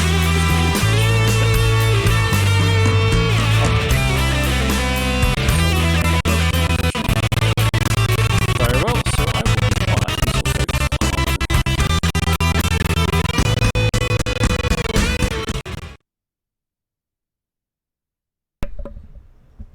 Are we all back? No? Okay. Just me, but there is intermission music going, so I didn't want to say too much because it would come through the intermission music as a kind of weird garble. No, we're back. We're back to main screen now. Okay, well then, you know, I can chat. I'm just saying to any listeners, obviously it's been slightly slower paced thus far than the early part of the session, which involved the part of the story which involved chainsaw wielding rats. A bit of a lull in the action. As you can see, well, there's Kitty waving at the. Hey, Kitty, how are you? You being a menace. But we'll see where that goes from here, as Stormbringer goes on his magical mystery tour to places unknown, and everyone else will go and meet the potential villain of the piece, or at least try to. Not bad idea.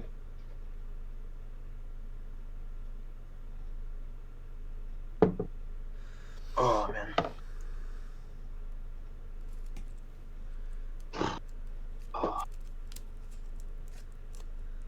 So we'll pick up once Ag's back. We'll pick up with the Team Gonzo in town, or Team Animal goes on a magical mystery tour, and is Dan here? Or? I'm here. Yes, he's here. Okay, it's hard to tell now.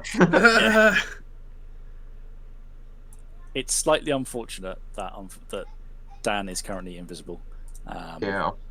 But what can you do? Hopefully it'll be easier to pick up a webcam now than it was a few months ago. Sure. Yeah, I mean, odd stuff is out of stock. All sorts of things out of stock. I got some miniatures to paint recently, and I wanted to get a desk lamp, a good miniatures painting lamp, because the light we haven't got otherwise isn't good in the flat. And pretty much every desk lamp for that kind of thing that people think is good is out of stock. Yeah. So people are painting miniatures, etc., while being locked down or staying at home, and so they've bought all this stuff, and there isn't any more. I got super lucky with my webcam to find it when I did. Like, I literally managed to find it like a week before we started playing back in August, and I was like, oh shit, I need this thing now. I got this one. I'd like to get something a bit better, but this will do for the time being, especially because my internet connection isn't good enough to do much streaming, etc. myself. But it's webcams, it's also technical gear. My wife's had to buy some new machinery for her business, and again, the current stuff is all of the machines the model that she's got, the slightly older ones, they're all out of stock. What's your wife do? Well, she runs a small embroidery business, a machine embroidery. Cool. So the machines that she uses are all out of stock, and the next generation, which is supposed to be out by now, have been pushed back and delayed in stock, until maybe February next year now. So people getting any kind of hardware for most purposes is hitting a lot of backlogs at the moment, which is a bit of a pain.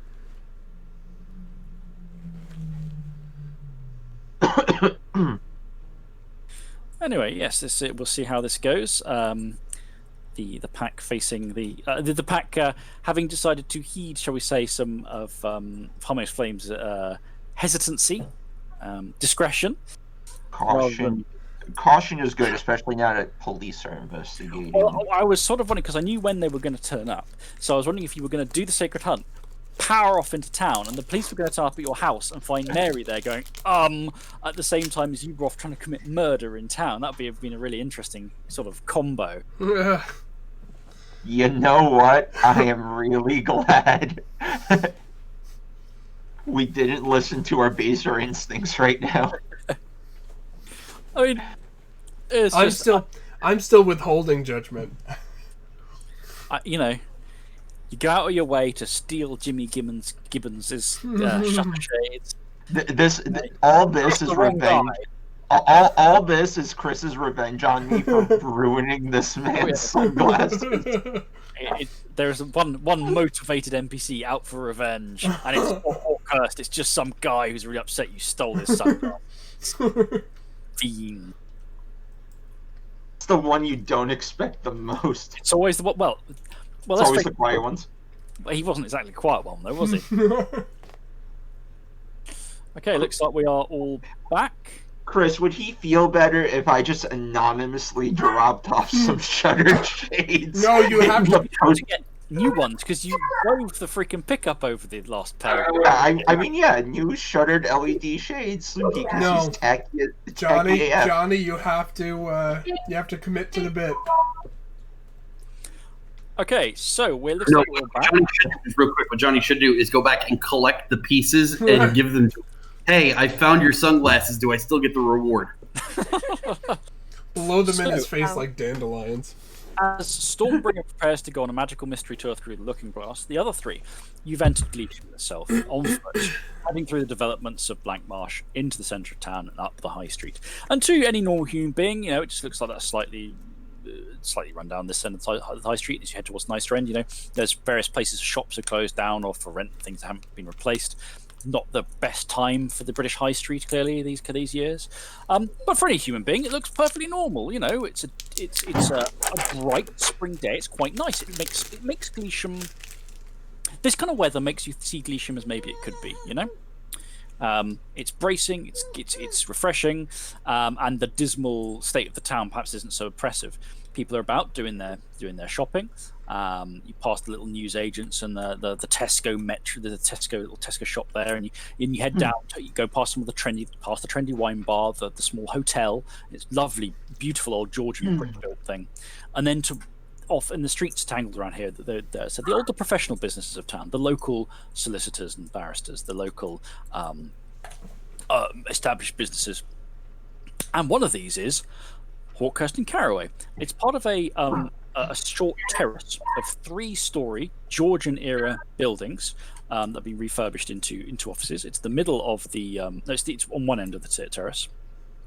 It doesn't share this building with any other with this particular part of the terrace with any other offices. It's the only one in this block of offices. At the end of the terrace, it is only the architect's firm that have this particular house. What is your plan? Well, Johnny is. I'm activating a couple of gifts just so people don't notice me as much. Sorry.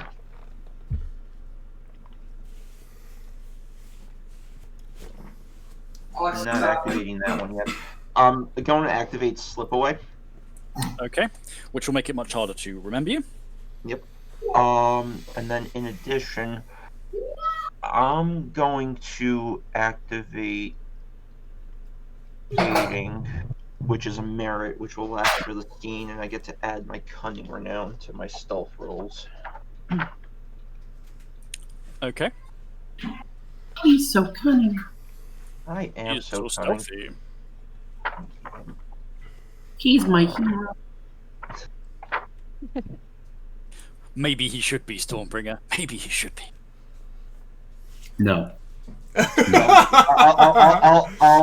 I'll never be his hero.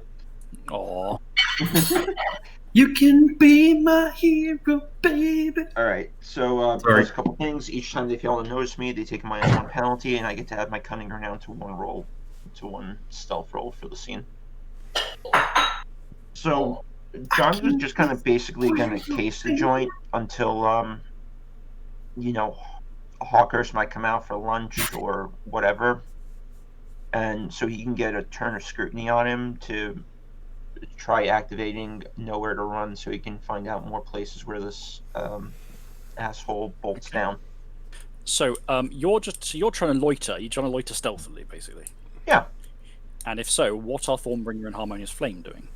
Thornbreaker, sorry.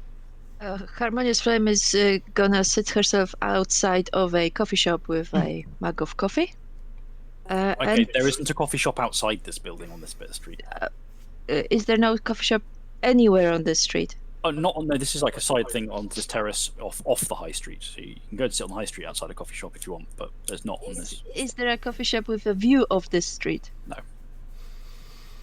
Okay. In that case, I shall get a cup of coffee and a newspaper and hang out on the corner. Newspaper and sit on a bench. Look at it. Is there a bench? Is there a bench across the street from the law office? There's the best. What would be the best place? Dirty stuff. There's a bench at one end of the street. Yeah, not very close, but with an angle of view towards Hawkhurst and Carraway.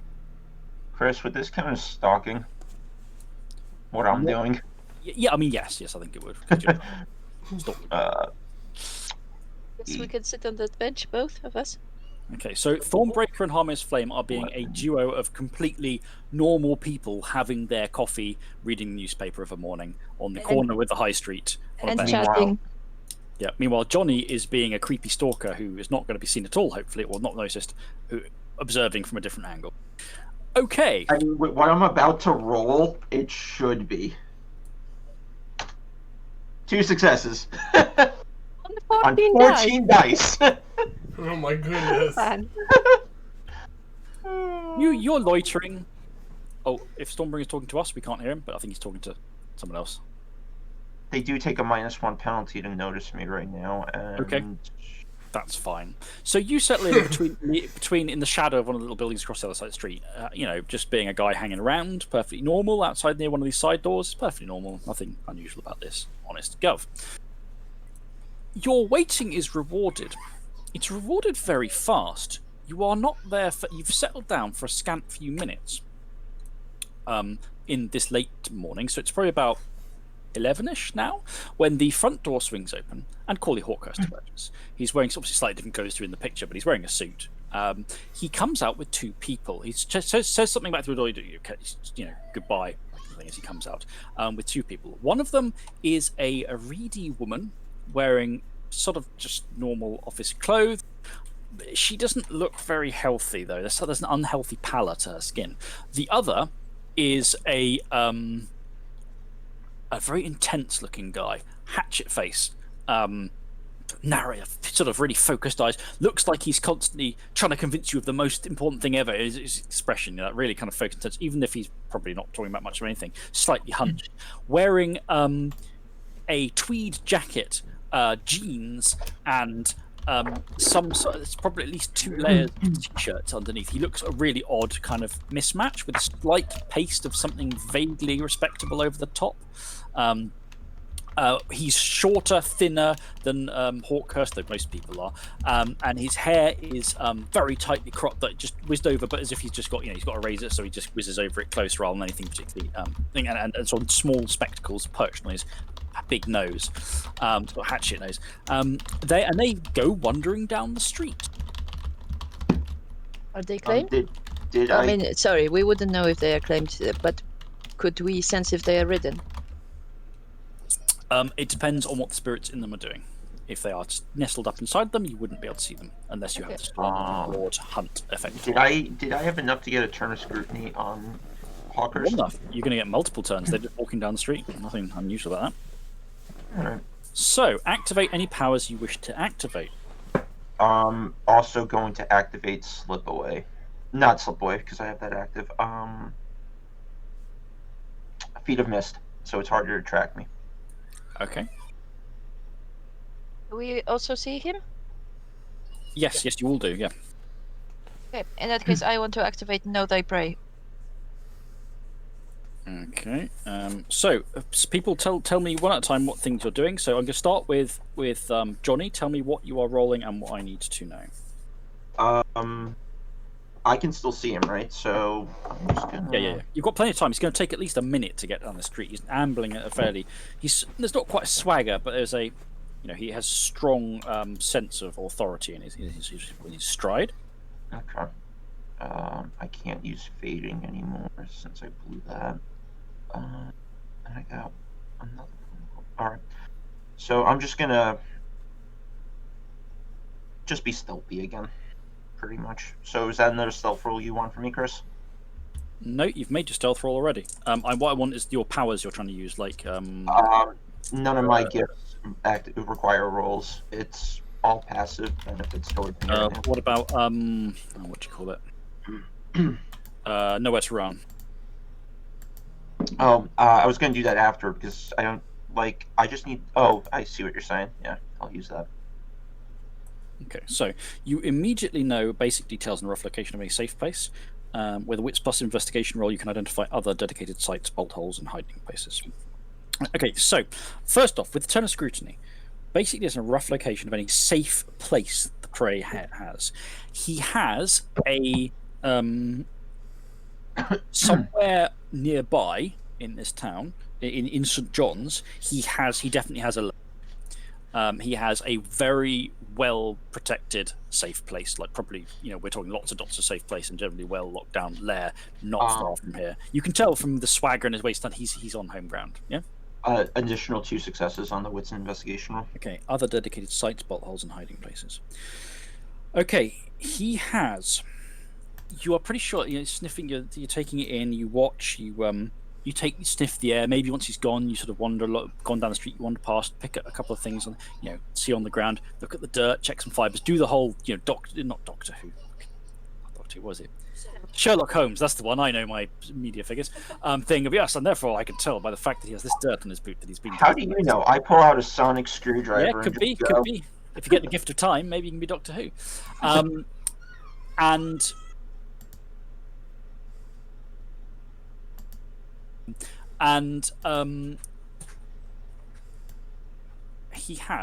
there's somewhere elsewhere in town, you think in the bad part of town, in Thorncliffe, he has a location, some sort of dedicated site, which is he's going to, and he's meeting a lot of people there. Smells different, the thread's different. Maybe that's the cult center, you're not sure. And he also has somewhere in St. John's again, you think, somewhere that reeks of the shadow. No, I'm wrong place. Sorry, somewhere in Gilcombe, somewhere that smells of the shadow, glass, machinery, in construction smells. Somewhere, but it is very powerfully. There is of the flesh. It is all the construction smells, glass things, but there is also a really strong sense of the shadow. Somewhere airy, maybe somewhere you think maybe high up in Gilcombe. Okay, so and it's something spiritual is going down there. Location. You think there may be other locales as well, but you just can't get the details out of the realm. So there's the high up location in Gilcombe. There's his home in St. John's, you said? Yep, and there is somewhere in Thorncliffe that is a meeting point for other people. So, Harmonious Flame, what powers are you using? No library. Have you rolled it? I am gonna roll it now. 3 successes. Okay. So he is known as Corley Hawkhurst. Various different basic of his name. Mr. Hawkhurst. Every name is named by. What else would he be named by? The important ones are things that get a bit like things like Master, the Warlock, the Chosen, and the Shepherd. He is also known in First Tongue, and you're not sure who knows the Bible, but you sense this rippling out into your mind. He is known as in First Tongue as the Architect, and as what do they call him?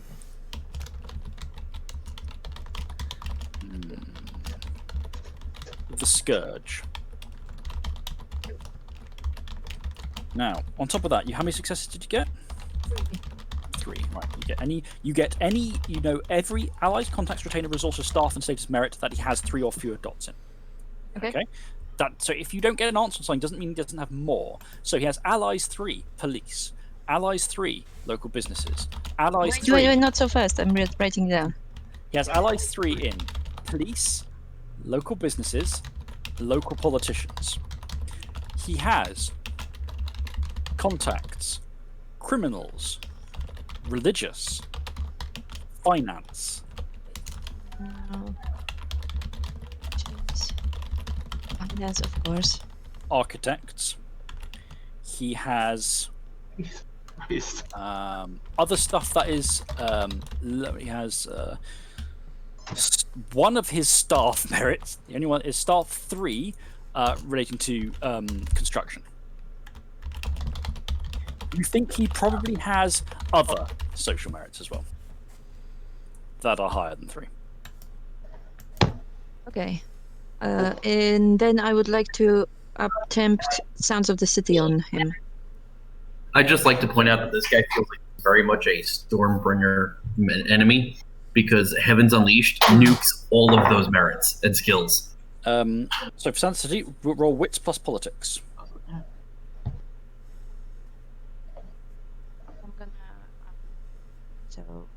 We're not hearing most of this through the comms, but get on, roll it. She's just calculating her dice pool and saying she's going to willpower it. 2 successes. 2 successes. That gets you 2 social merits that I choose, and they won't be ones you already know, because that would be a bit of a shitty thing of me to do. So, he has staff 4, office. Yes, he's a very good guys, and he has. I just need to double check actually how this one merit works. 1 second.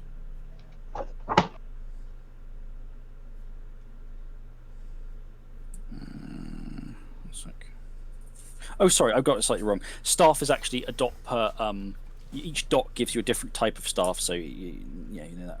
What else does he have? Then he has a really important one. I'm trying to figure out how many dots it would be. So he has status 5. The oozers.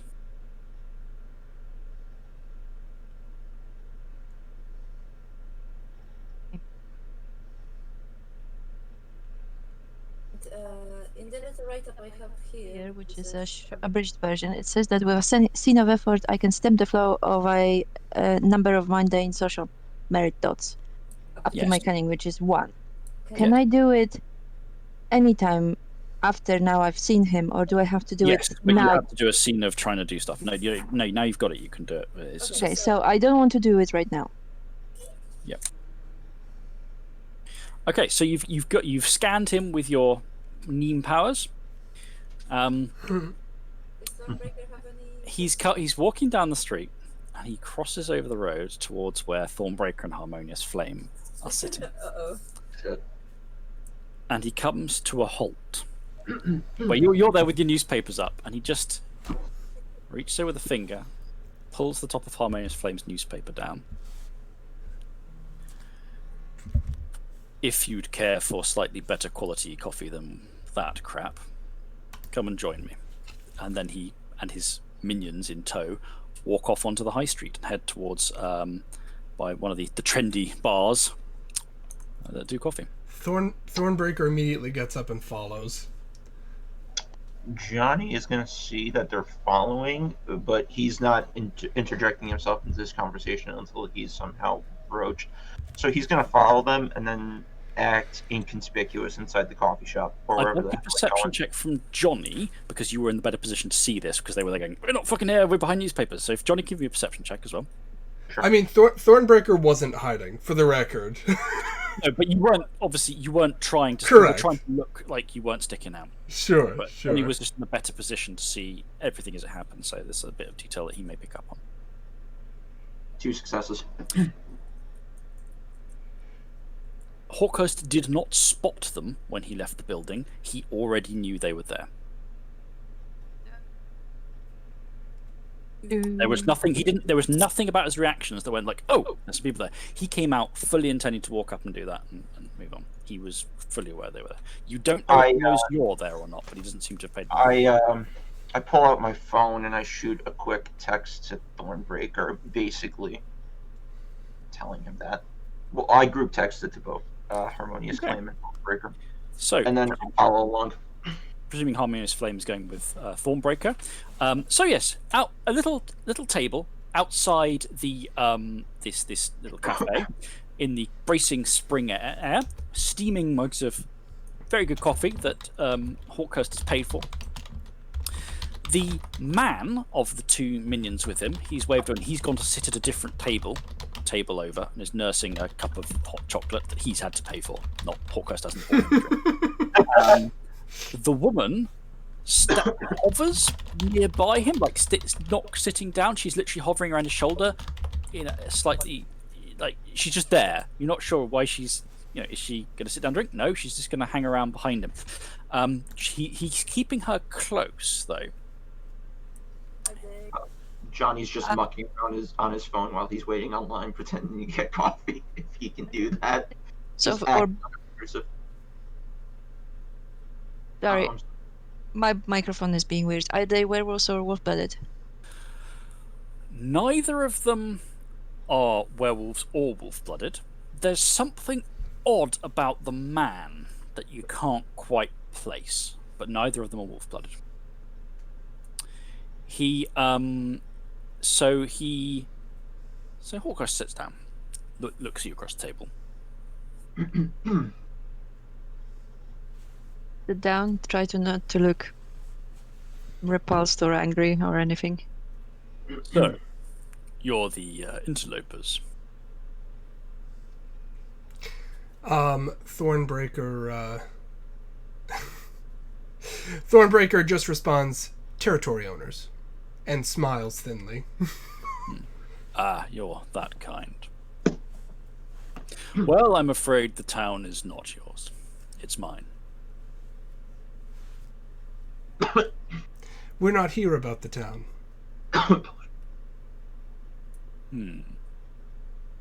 So what's brought you to my door on this day, then?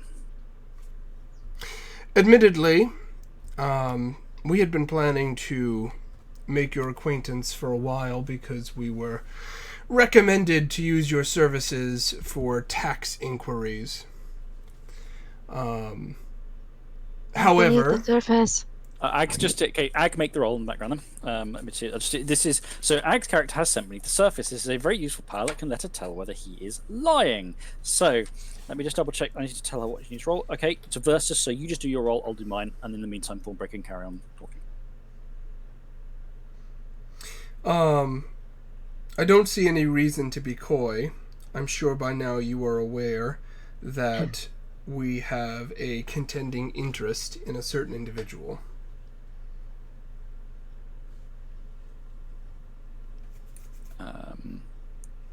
Well, what did you get, Ag? Just one. Amazingly, I roll complete crap. So you have something whether he's deception or truthful. Right, I'm going to have the pen of lies. If I raise this pen while he's talking, he is being deceptive. Either he may be lying outright or by omission, or attempting to mislead or dissemble. So, sorry, Thornbreaker, could you repeat what you said at the end there? What your last statement was? He says, damn, what did I say? Basically something along the lines of, I'm sure by now you're aware that we have a contending interest in a certain individual. Yes, but then it strikes me that you are essentially poachers. So it doesn't surprise me that you think you have some sort of claim on any of the people of this town. But you don't. This is not your place. This is mine. So just to be clear, if she moves out of the town, she's no longer your concern?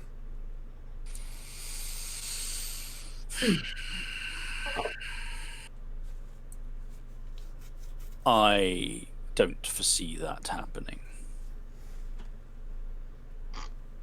Any particular reason? I mean, it's a perfectly pleasant town.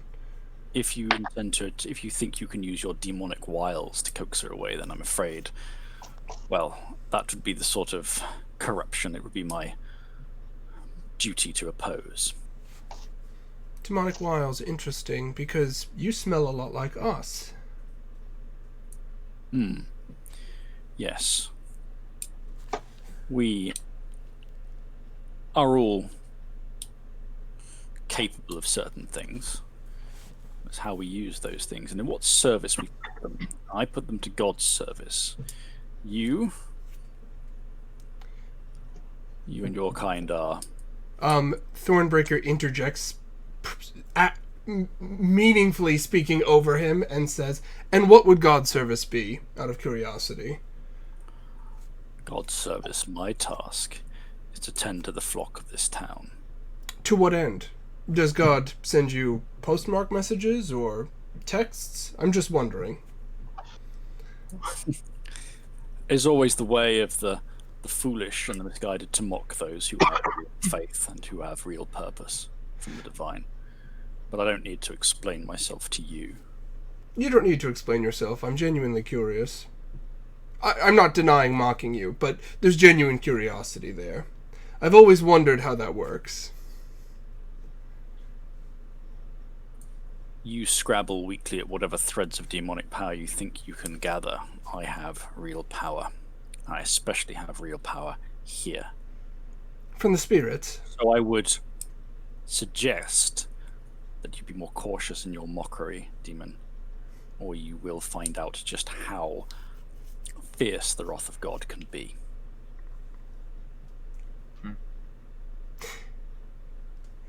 Thornbreaker smiles and scratches his cheek, exercising self-restraint, and says, You're a lawyer. They call them barristers here, right? He turns to Harmonious Flame. You're a barrister, right? So you're used to making deals, I presume. Not missing a beat, I say yes. She's not a lawyer, but she's now pretending to be one. No. He was talking to Hawkhurst, but then clarified lawyers are called barristers to her. He says, Hawkhurst goes, I see. No, I'm not a barrister. Then what, may I ask, are you? I'm an architect. Ah. But then, such lack of knowledge and understanding is what I would expect from a witch such as yourself. Can you please give me a resolve plus primal urge roll? Sure.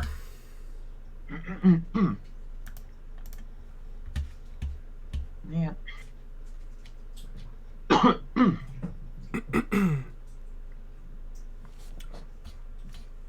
What did you get? It's resolve plus primal urge is 3. Does our pack ability kick in or no? What's that based on again? It's whenever we're resisting something, I believe, relative to protecting the pack, or in defense of the pack, or serving the pack, we get an additional die on the roll, I believe. No, you're not defending your pack actively. Okay. So Okay. So that's 3. Let's roll.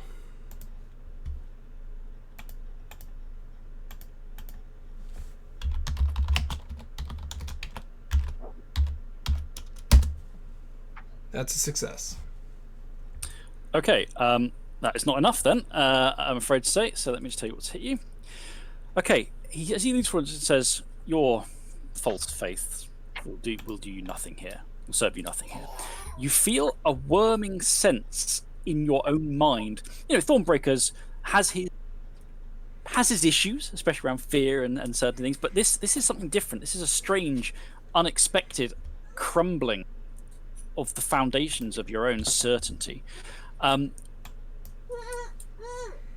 Okay, for the duration of this effect, you don't know how long it's going to last. Resting does not restore willpower to you, and Hawkhurst adds his basically is getting a bonus to social dice pools against you for certain purposes.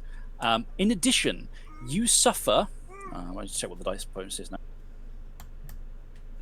You suffer a -3 penalty to any dice pools for participating or leading ceremonies, rituals, and other formalized expressions of ideology, including supernatural nature. So, werewolf rites, essentially. Just being in this guy's presence, he's simply radiating such confidence and power, and you have this odd sense, like everything around you, not your packmates, but like everything around you, there is a presence here. Something is turning against you. You are perhaps not on the strong footing you thought you were. Maybe you were wrong. Maybe you need to be doubting. There's this nagging worm in your mind of doubt.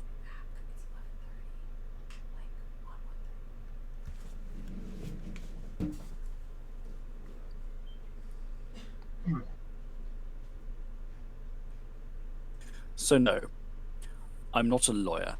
I'm not a barrister. I'm an architect. I build things, not just structures of a mere mortal man. I engineer greater things, such as this place, this town. You are in something you do not understand, and you will, he gestures around, you will find no solace here. What's your composure, Thornbreaker?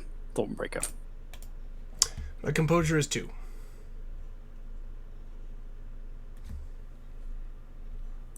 There is a subtle shift in the air around you, like something in your surroundings has changed. If you've ever walked down a street and felt disconnected, like you're just not connected to what everyone around you is doing, it's something like a strange sense of that. Nothing obviously supernatural has occurred, but you just get the sense something has changed, something's off. You just feel like slightly disconnected from the scene around you. Thornbreaker is not looking good, huh?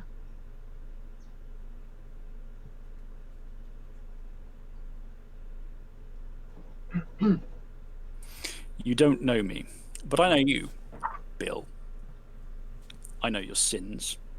I know your guilt. you would do well to run and hide. Facing me here is not going to go the way you think it is.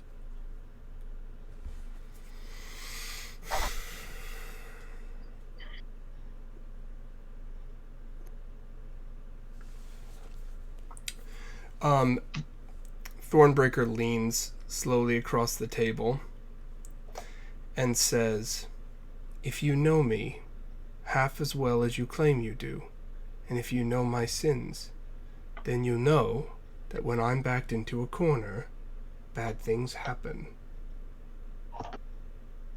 And he leans slowly back in his chair.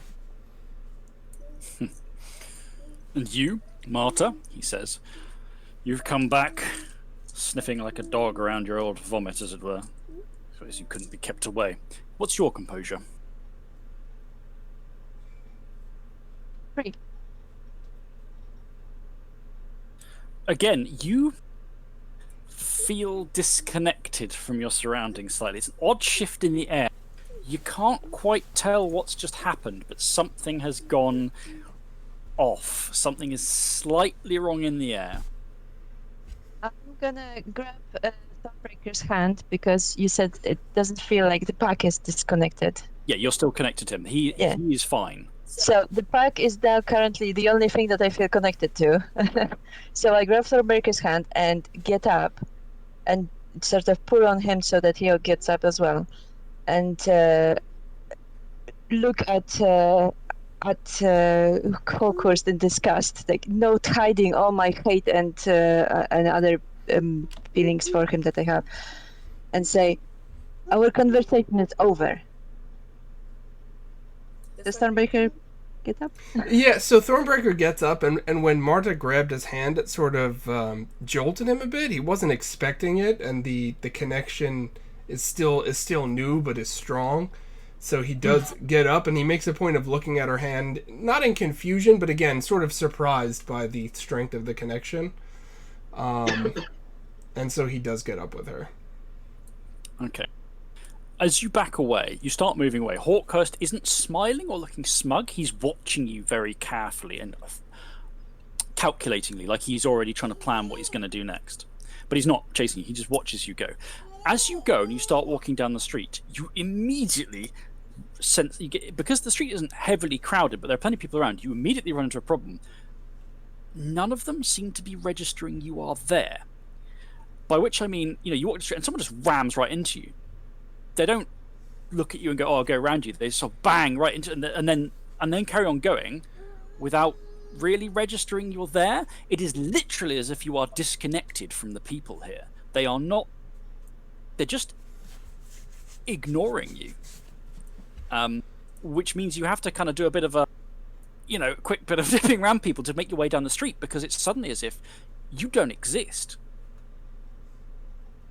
We can turn into Gary now. I was gonna say he better be careful what he wishes for.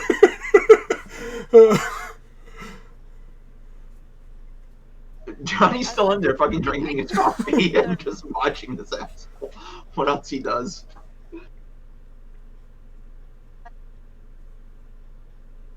Damn it.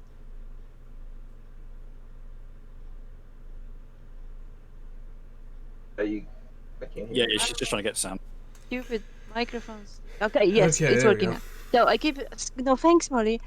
I keep squeezing Thornbreaker's hand. It's so that when people are bumping into us, they will not separate us. And muttering curses under my breath, and then say, "We have to plan this. He's already planning an attack on us. We have to be quick." Do you want to do it now? No, not now. But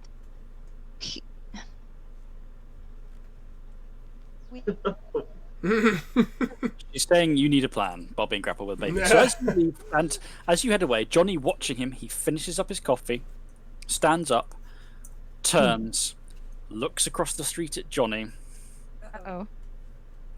in a kind of "I know you're there" kind of way. And again, there's no hint he didn't. You get the impression this guy, whatever powers he's using, if he's using gifts, he's got facets running up the wazoo. If he's not, God knows what the fuck's going on. And he walks purposely back with his 2 minions in tow, and he goes back to the office.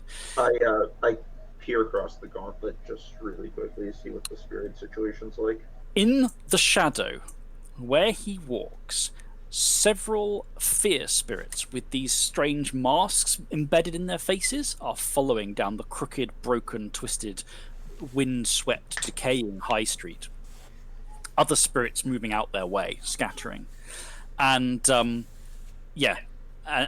as he enters the building, which is really solid in the shadow, but more fortress-like, the fear spirits clamber around on top of it and start roosting like your gargoyles watching around it. And as you enter in, and the building itself, the eye windows blink, and down come the eyelids of the spirit that are like iron gates slamming down to protect the place. Stormbringer. Back in reality. Stormbringer, the shadow. You're standing in front of the mirror. You've come through the locus, come into these intense sensations. The shadow here, it's strange, it's just so quiet in the shadow here. Most places, the shadow is either extremely dangerous or extremely intense. But here, it's vivid, but it's... Just one quick thing, Chris. When I do cross over, I'm actually going to take a quick glance for the eye that blew my eyes out and just see if it's anywhere. I know, like, something moved to reveal it, and I don't know if whatever it was that revealed it is still in the way. There is nothing there, but when you do spend the time watching, you get the sense, there is a sense of pressure or tension. No, Kitty, don't ask me. No. Sorry, I'm being bothered by a small person. No, don't ask me. Sorry, I'm trying to... No. There's a sense of pressure. You feel like maybe you are being watched, but there is nothing there. So whatever it is that looked into, as far as Stormbringer is concerned, whatever it is that looked into him isn't happy about the fact that he looked back. Not sure, but there's a sense. There's a tension. There is a tension of pressure. Head into the mansion spirit itself, into its twisting guts among the winding corridors. Make your way into the hall, the shadow of the hall, where this intense, the wooden paneling is sort of overgrown out, intense wolves rearing out of it, birds claws outstretched, and you come to where this mirror is. And again, in the shadow, it's a bit bigger than in the real world, but it looks much like it, except it's slightly sunk into the wall, and the wall's puckered back around it.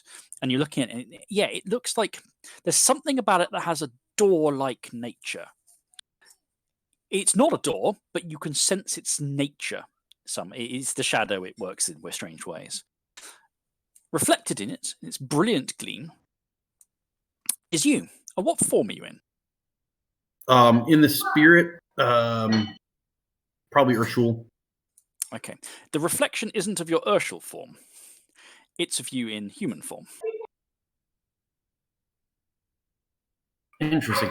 I'm going to tilt my head, and I'm going to shift into human form. Okay. You tilt your head, it tilts, you shift into human form. It stays as it was, but then it tilts its head the other way when you haven't tilted your head. That way. I'm going to whistle and try to get the attention of the little window cleaner. He's on the other side. He's in he's in Twilight, which is one of the reasons why he needs essence. So he's not here at the moment. I can't. You can't like reach out to him. I can't reach out to him in Twilight to communicate. No, you could look across and see where he is, but you can't communicate with him. Gotcha. Okay, that was a mistake then, because I would have kind of signaled to him that I was crossing over. Okay, you can have done that. He hasn't followed. Okay. However. Okay, I wasn't trying to be like, oh well, No, I'll go back to that. I just wasn't sure that I for whatever reason I thought that when they were in Twilight I could still communicate. I just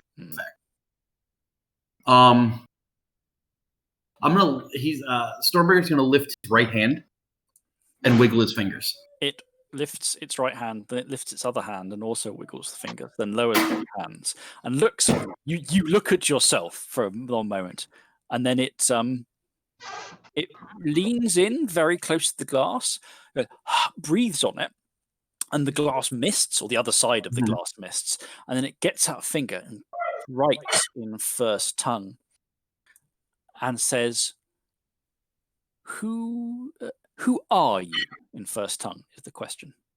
I'm going to wait for the fog to clear, and I'm going to do the same.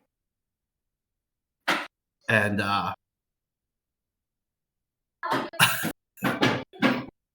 for lack of knowing what to do, he's going to write, "Who are you?" Question. Okay.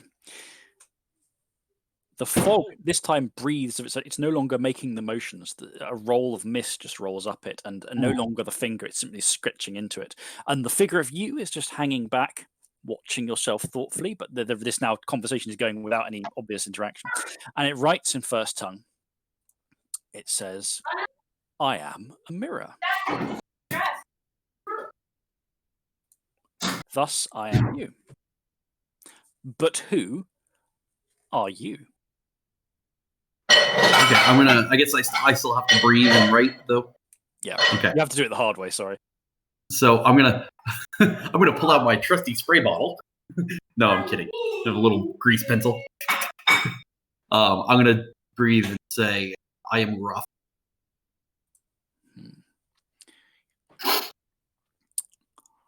That is what you are. But who are you?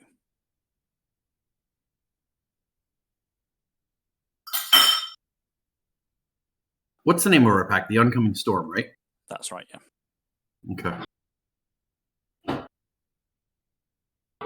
I'm gonna breathe again. I'm going to put I am Stormbringer, leader of the Oncoming Storm. Okay. It considers this and it starts to flicker and change. It's no longer simply you. It starts to flicker between your forms. And more than that, it's flickering between expressions and moments and postures. And you suddenly realize you're seeing a playback of yourself, not in simple order, like going backwards, but you're seeing snatches of you like looking ferocious, inertial, with bloody splashed more. One way you've been wounded and hacked, one way you are shouting, poison shouting, as if it's running through all these moments of you. The context isn't there, the scene isn't there, just you as you were in these moments. They're real moments. They're not like oh, fake you're pretty moments. sure. No, you're pretty sure they're real moments. And it stops for a moment on you. For a moment, you go, "What the fuck is that?" And then you see, because it's this twisted shape, and you realize it's just stopped on you mid first change. Okay. And then it springs back to the media, and it ponders, and it goes.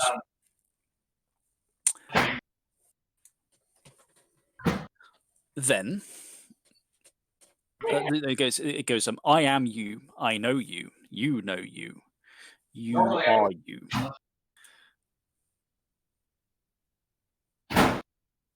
Do you know what a reflection sees?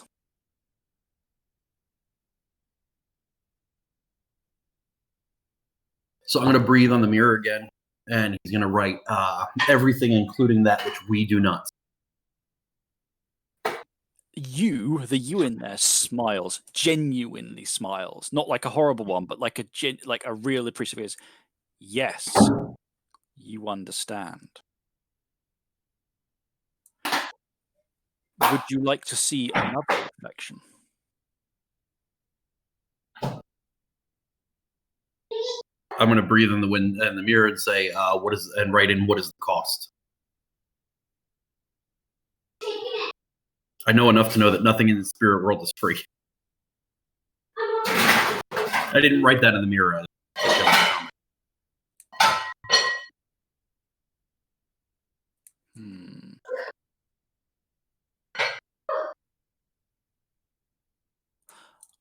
Pledge me the freedom to walk as you for under one moon's light. And it uses the first tongue phrase meaning basically for the light of a moon at one night.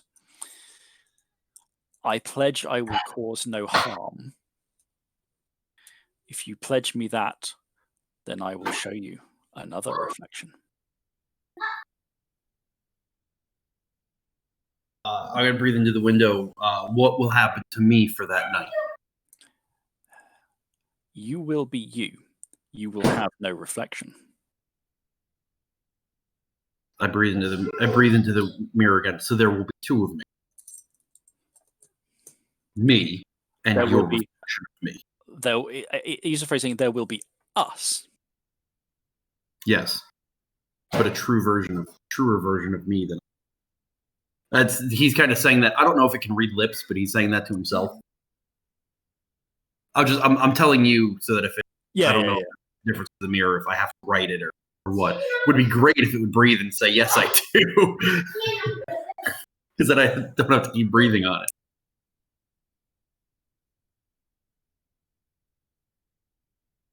I'm going to breathe on the mirror again and write out, what is your intent?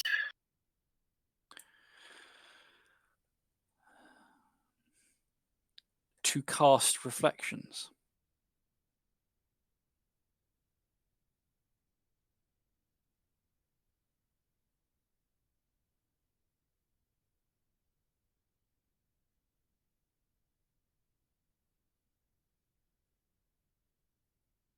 He's going to breathe in the mirror. You simply wish to walk. What it's the fallen one, right? All human side of things. No, the flesh. The flesh. You simply wish to experience the flesh? Question mark. It gives an answer that is roughly translated to more or less that. Yes, you haven't quite got the nuances, but it's gone. Yeah, that's as close as I can be, but close enough.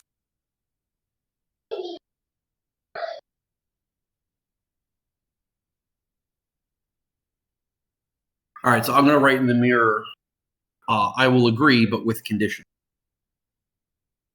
Name the condition. He's going to scribble out condition 1. You cause no harm while wearing my visit. Condition 2, he's not allowed to leave the grounds of Kestrel Hall. And condition 3, anywhere he goes is with my accompaniment and company of my brothers and sisters. It will agree to the first 2.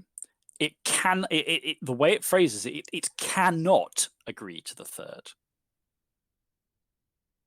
I'll write back. Remove me? Question mark. Yes.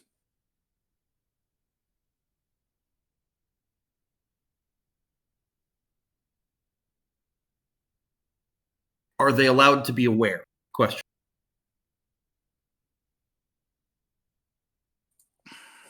The answer you get back is that the spirit is happy for them to be aware, but it suggests it might be bad for you if they do. It won't be bad for the spirit.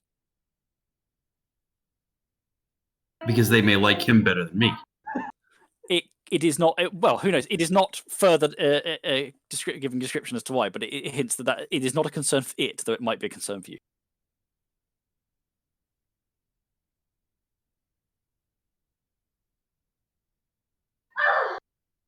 I'm going to reply, and this is for one, night, moon, whatever the correct phrasing it used. Yes, yeah. And that's one night, like sundown to sun up. Yep. Okay.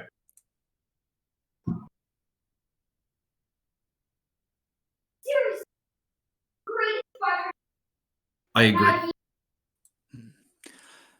Then I think you like this reflection, Glassmaker. It sinks back, almost slightly hazes, as if it's moving back through a mist. And it steps back again, and now it's showing you a moment of a reflection of it's not happening now. You think it's a flashback. The old wolf is there. She does. Hold on 1 second. I just want to pull up my notes so I can throw this into my important section where I had Coley Hawkshurst.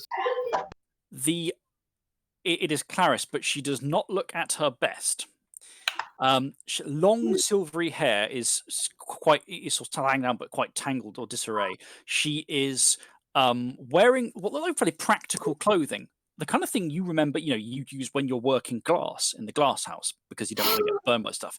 But she looks very pale. She's in Dalu form, but you can see her skin is literally crumbling away with drifts of like something chalky and almost like her limbs seem stiff, and you can see a glassy sheen to portions of her flesh as she comes to the mirror. And she, in the reflection, she reaches round. The reflection fades, and the mirror itself in front of you hinges open, revealing on the other side a narrow passageway into the flesh of the house. and into something. There is something iridescent and glassy. There's a chamber beyond, which shouldn't be there because you were just on the other side of that row in the shadow coming round here. There is a chamber which is bathed. You can't see much of it because you'll need to squeeze through, but it's bathed in iridescent light. Can I squeeze through in Dalu form? Yes, yeah, you can. Okay, only because Aunt Clarice was in Dalu form and she was a lot stronger than I am. So you're bigger than she was, but yes, she was probably pretty stronger than you. But she was stronger, right? I understand that she was stronger. If she was in her, what does they call that? The bad motherfucker. Bad motherfucker, yeah. Okay. Yeah, badass mother. You hunch down and move in, and you emerge into a chamber that seems half-formed. Like the space around it, the shadow in here feels different. There's a strange energy to it, but also a lacking of something. And you get the gauntlet here feels strange. And when you sort of blink, look across the gauntlet, you don't see anywhere. There is nothing across the gauntlet here. This isn't reflecting a point in the flesh. This strange there's an impression of something maybe like roots in places or stone here, but it's not quite. And the lambent light that is illuminating place is coming from the center. Dominating this chamber, which as you stand up is a good 15 feet tall, maybe now you have to stand up and look around, is a glasswork. It spans from the floor to the ceiling, partway out to the walls. It is somewhat avian in nature. It is somewhat nightmarish. It is as if someone has had a nightmarish rendition with massive amounts of glasswork and made many different avian horrors all merged into one, as if there's a massive glasswork and various things have been trying to push their way out. And they've reached out and almost threads of glass have reached out and warped out and punctured through the walls here. So at the center of this massive glass, bulbous and bulging with these avian shapes and symbols and presences. It is not moving. This is entirely solid and not shifting. And then hanging down below it punctures into the ground and reaches out. So it is like a heart, I suppose, in a way. It's sort of veins and arteries threading out of it, but there's no sense of blood or anything like that, no pulsation, no heat. It is glass. It is wrought in strange. Some of it is translucent. Some of it is not, so patterned with strange colors.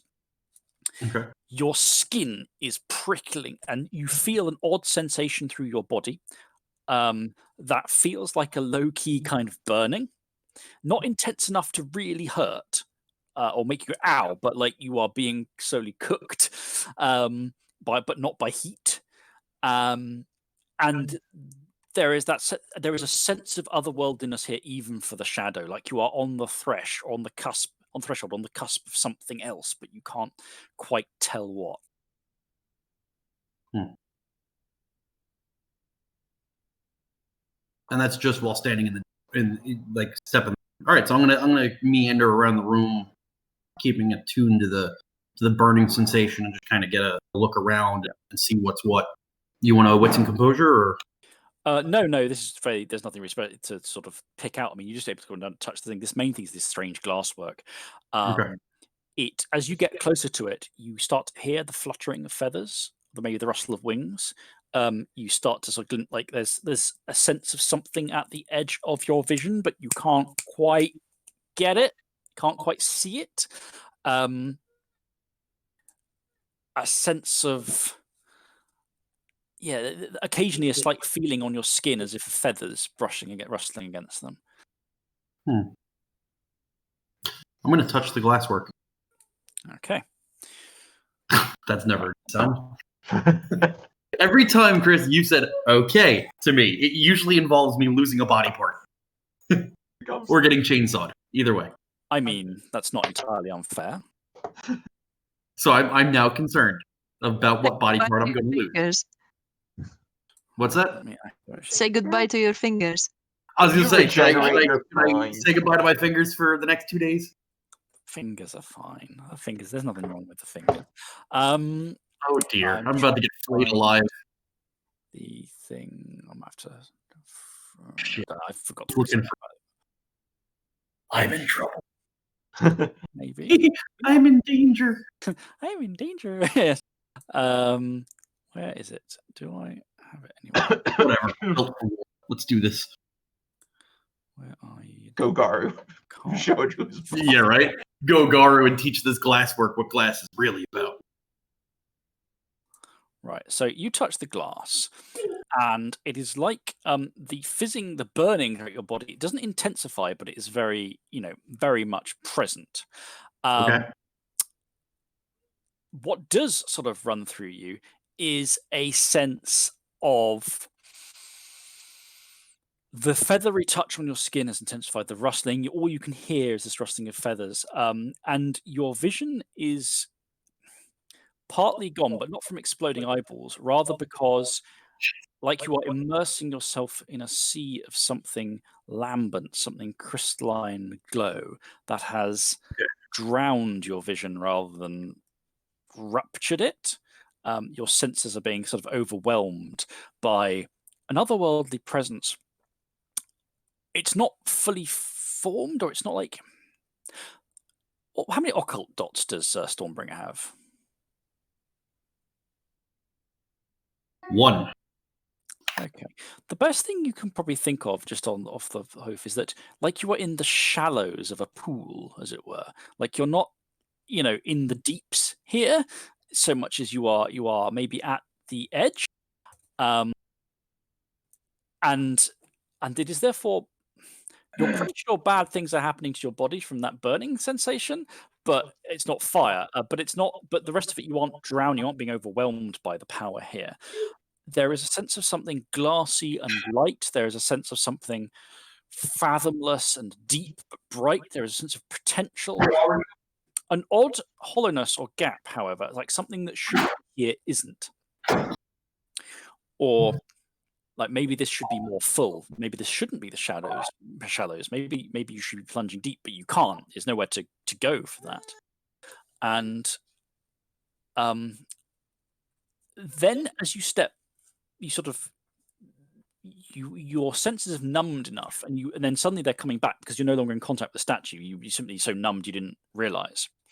Except your senses are still kind of numbed, and the burning, the crackling, the prickling is still there. But you look at your fingertips, and there's a slight glassy sheen.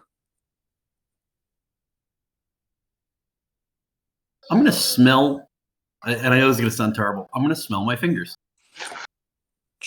No, Aunt Claris had that. No, Aunt Claris had that weird sandy smell. Yes, and that didn't make sense. Smell of, and your fingers kind of, instead of making nice rasping of skin on skin, they clack from the glass that's now the surface level of your skin's just turned into on the fingertips. Interesting. I take another lap. I'm going to take another lap around the room. There's nothing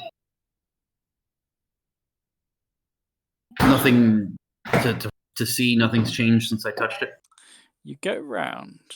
You're pretty sure the arrangement of these avian shapes and horrifying symbols coming out of it have shifted slightly, but you didn't see it happen. They're not moving now, but you're pretty sure they're not how they were when you came in.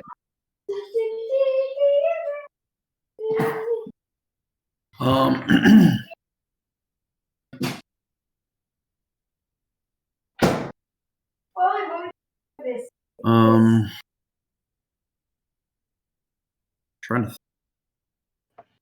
I'm going to grab the glass statue with both hands. Hey, grab it. I'm gonna because I figured I let it go last time. Yep, you feel the numbing sensation on your hands. And you kind of, again, you immerse, you lose your senses beyond this immersion into this lambent place.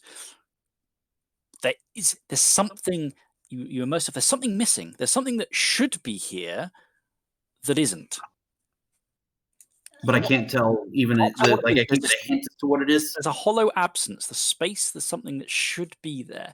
There is something, give me an int plus occult check.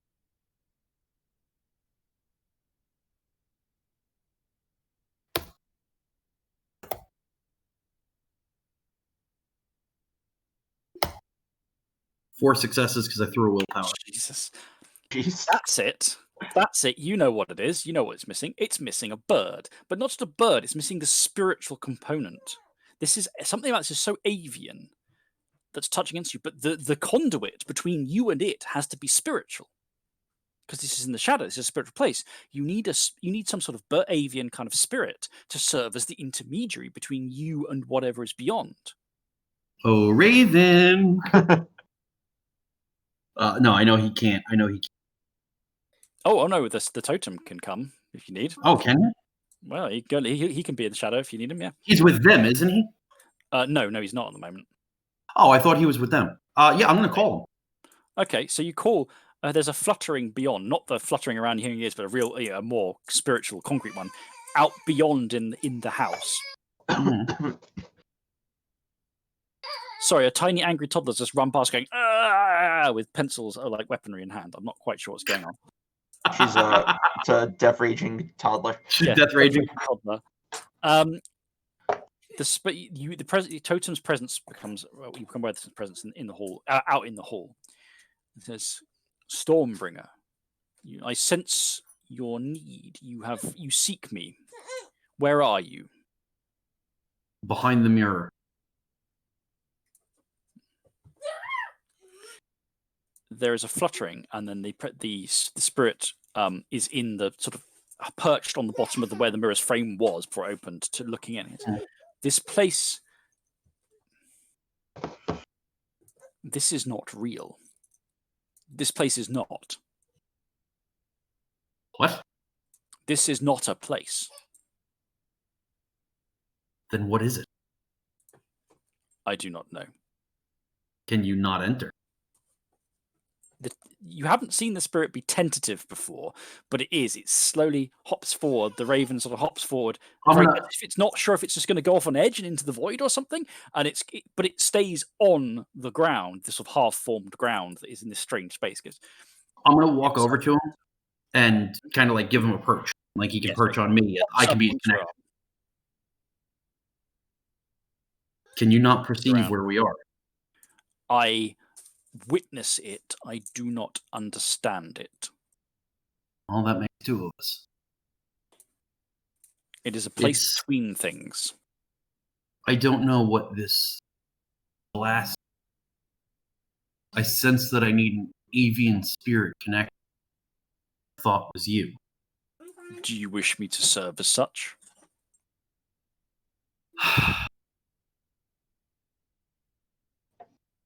I will not make that decision for you. I don't know what we'd be. If I were to serve with this, oh no. Yeah, you saw. In the wars that you fight, the struggles you face, would my serving in this role for you advance your cause?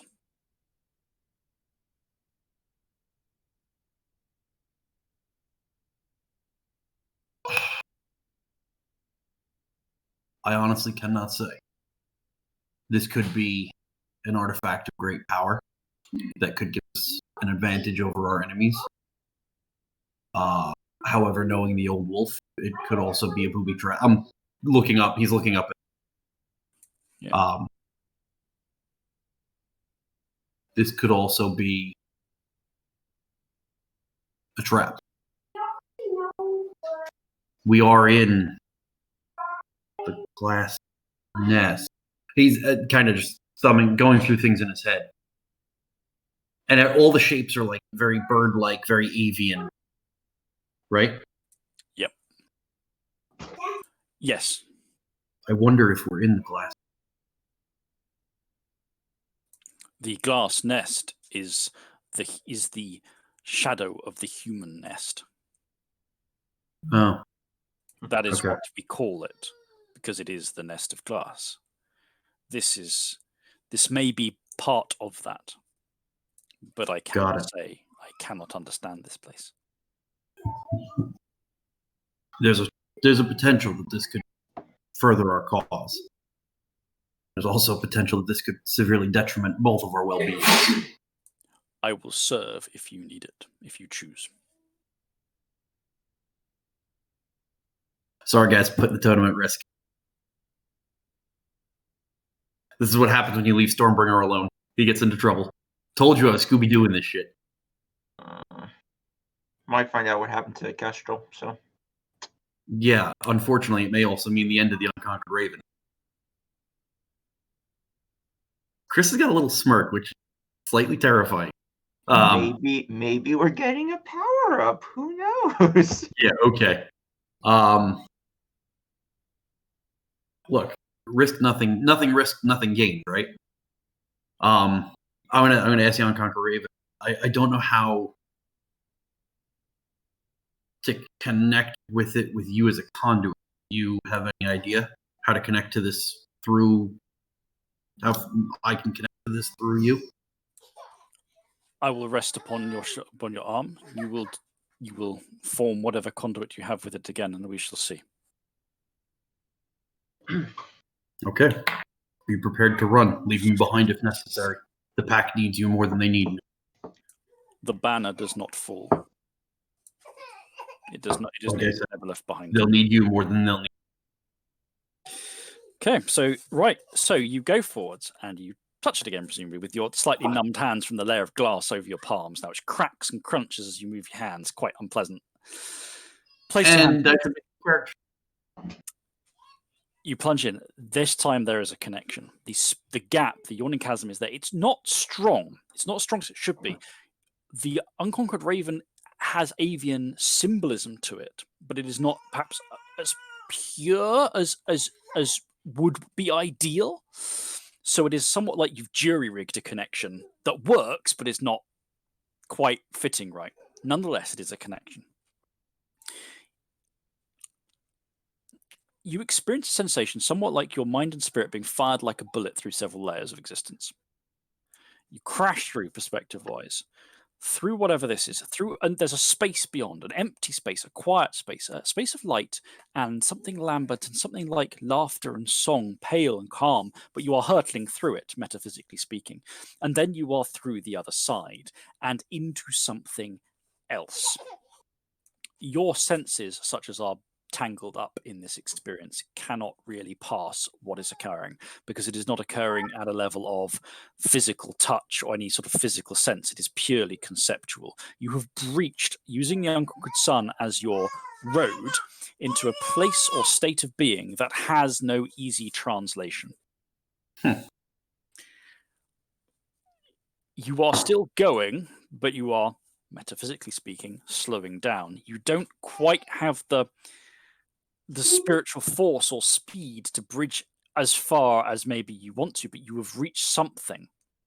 You have reached a place that is not perhaps where this entirely wants to go. It's strange. It pushes. This creaking place wants to go further. You will not reach it, but you have found a place where there is something else. For a brief moment,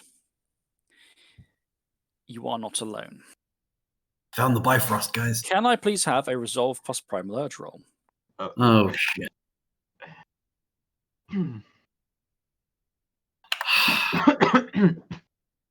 Stormbringer gonna be claimed. No successes. Oh shit. No, I'm about to. That is where your consciousness ceases to be completely under. That is where things kind of snap out. You have a very brief moment of a sense of something not so terrifying, but something, yes, a spiritual equivalent of desperation lashing out that is not the Unconquered Sun. The Unconquered Sun recoils as something that is spiritual and therefore doesn't belong properly here. It's not wherever you are. It's a spirit. It's an actual spirit. In desperation, lashes out, has sensed you and lashed out and gripped onto you. And through that presence that slams into your mind of something ramming in, you briefly get a slightly better perception of where you are because the spirit has a better understanding of it. You are in, when I say you're in a shadow, I don't mean like the shadow as in I mean you are in the shadow of the shadow cast by something. You are before something large, something dangerous. The spirit is reverential of it, but also it worships it and it is terrified of it.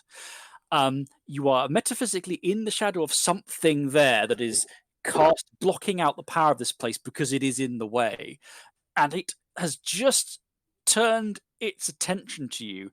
And you for a moment, your perspective starts to go strange, and you get a sense of sight in a place that there is no sight. Or perhaps that is all there is here. There is only sight.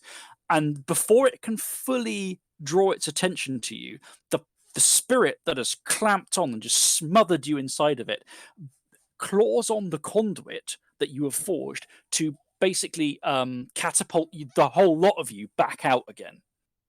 So I pulled the spirit out. That's where your awareness cuts off because of what's just. Oh shit!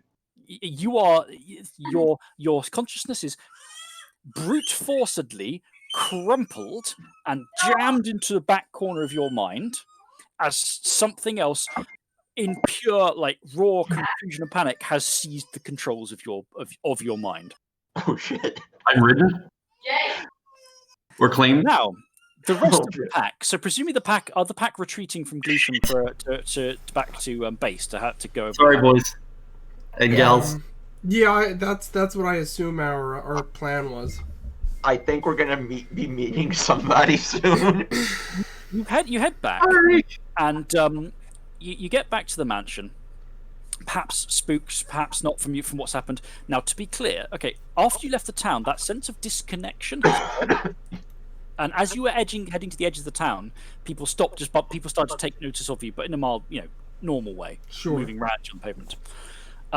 Thornbreaker, you are still afflicted by that worming thing of uncertainty in your head that is stopping you getting willpower back and is fucking with your devotions. That effect is still on you, though. That one. When you get to the mansion, nothing untoward at all. In fact, nothing to worry about whatsoever. Is Jenny still asleep? Sorry? Is Jenny still asleep? You go in, you head up the stairs. Oh, so I'm coming through on your mic now for some reason. Sorry. It barely ever picks something up, and then suddenly it's picking up. So you head in, you head upstairs. Mary's there, and Jenny's been tossing and turning, and basically Mary says, I think she's actually just sleeping. I don't know what happened, but I think she's just sleeping normally now. I'm just, I'm ready for if she wakes up. And she goes, but no, sorry.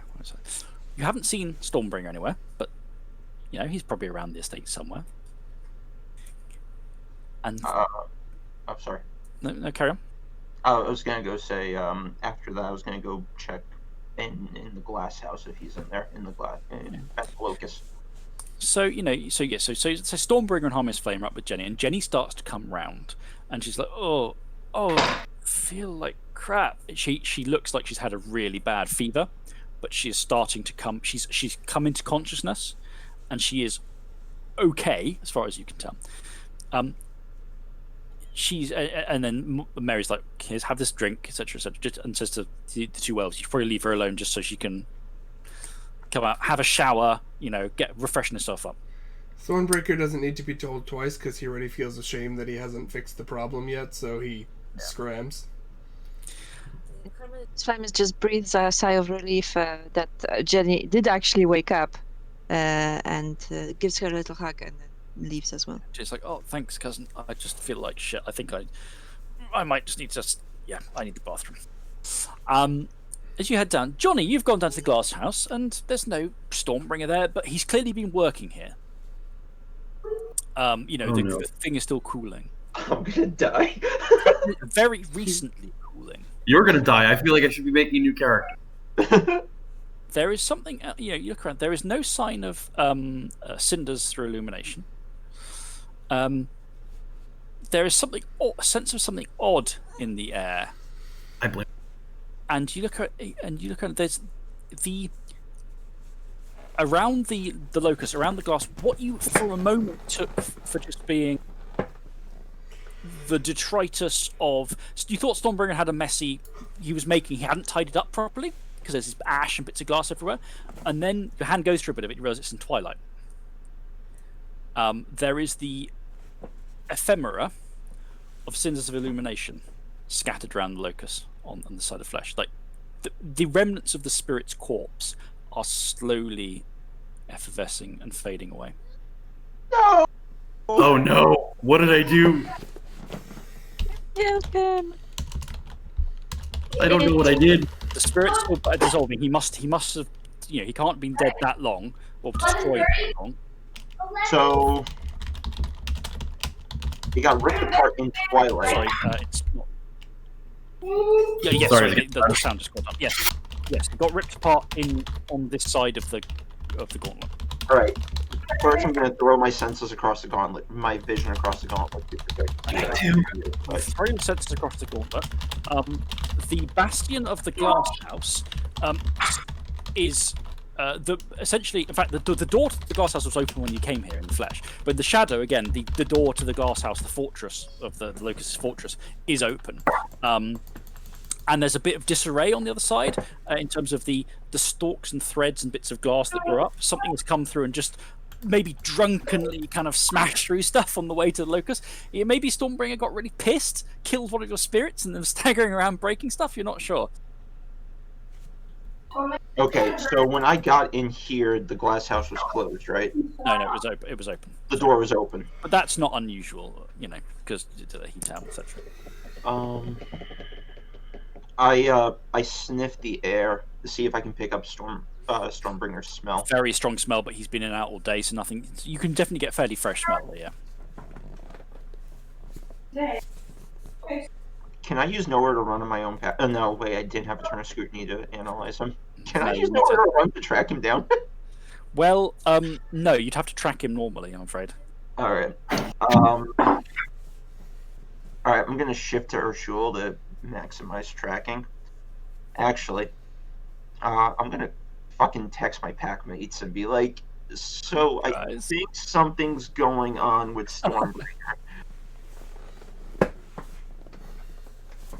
Need help. Need help in Glasshouse. Alright, Thornbreaker. Okay, so you get that ping up. Yeah, Thornbreaker had already scrambled from Jenny. I am not coming up to eventually go after Stormbringer by myself. Chris, here's just a dumb question. Would they notice if the Unconquered Raven was killed? Yes. Yes, they would know immediately. Oh, good. Oh, good. They haven't heard that yet. Alright, so at least they haven't killed our friends. The first thing I'm going to do is I'm going to call out for the Unconquered Raven. Doesn't appear. Damn it! Doom. This is why you don't let me just go do a thing. When the pack shows up, so I think we're all in agreement. Babysitter from now on for Stormbringer. To be fair, the totem should have been doing that. Well, This is true.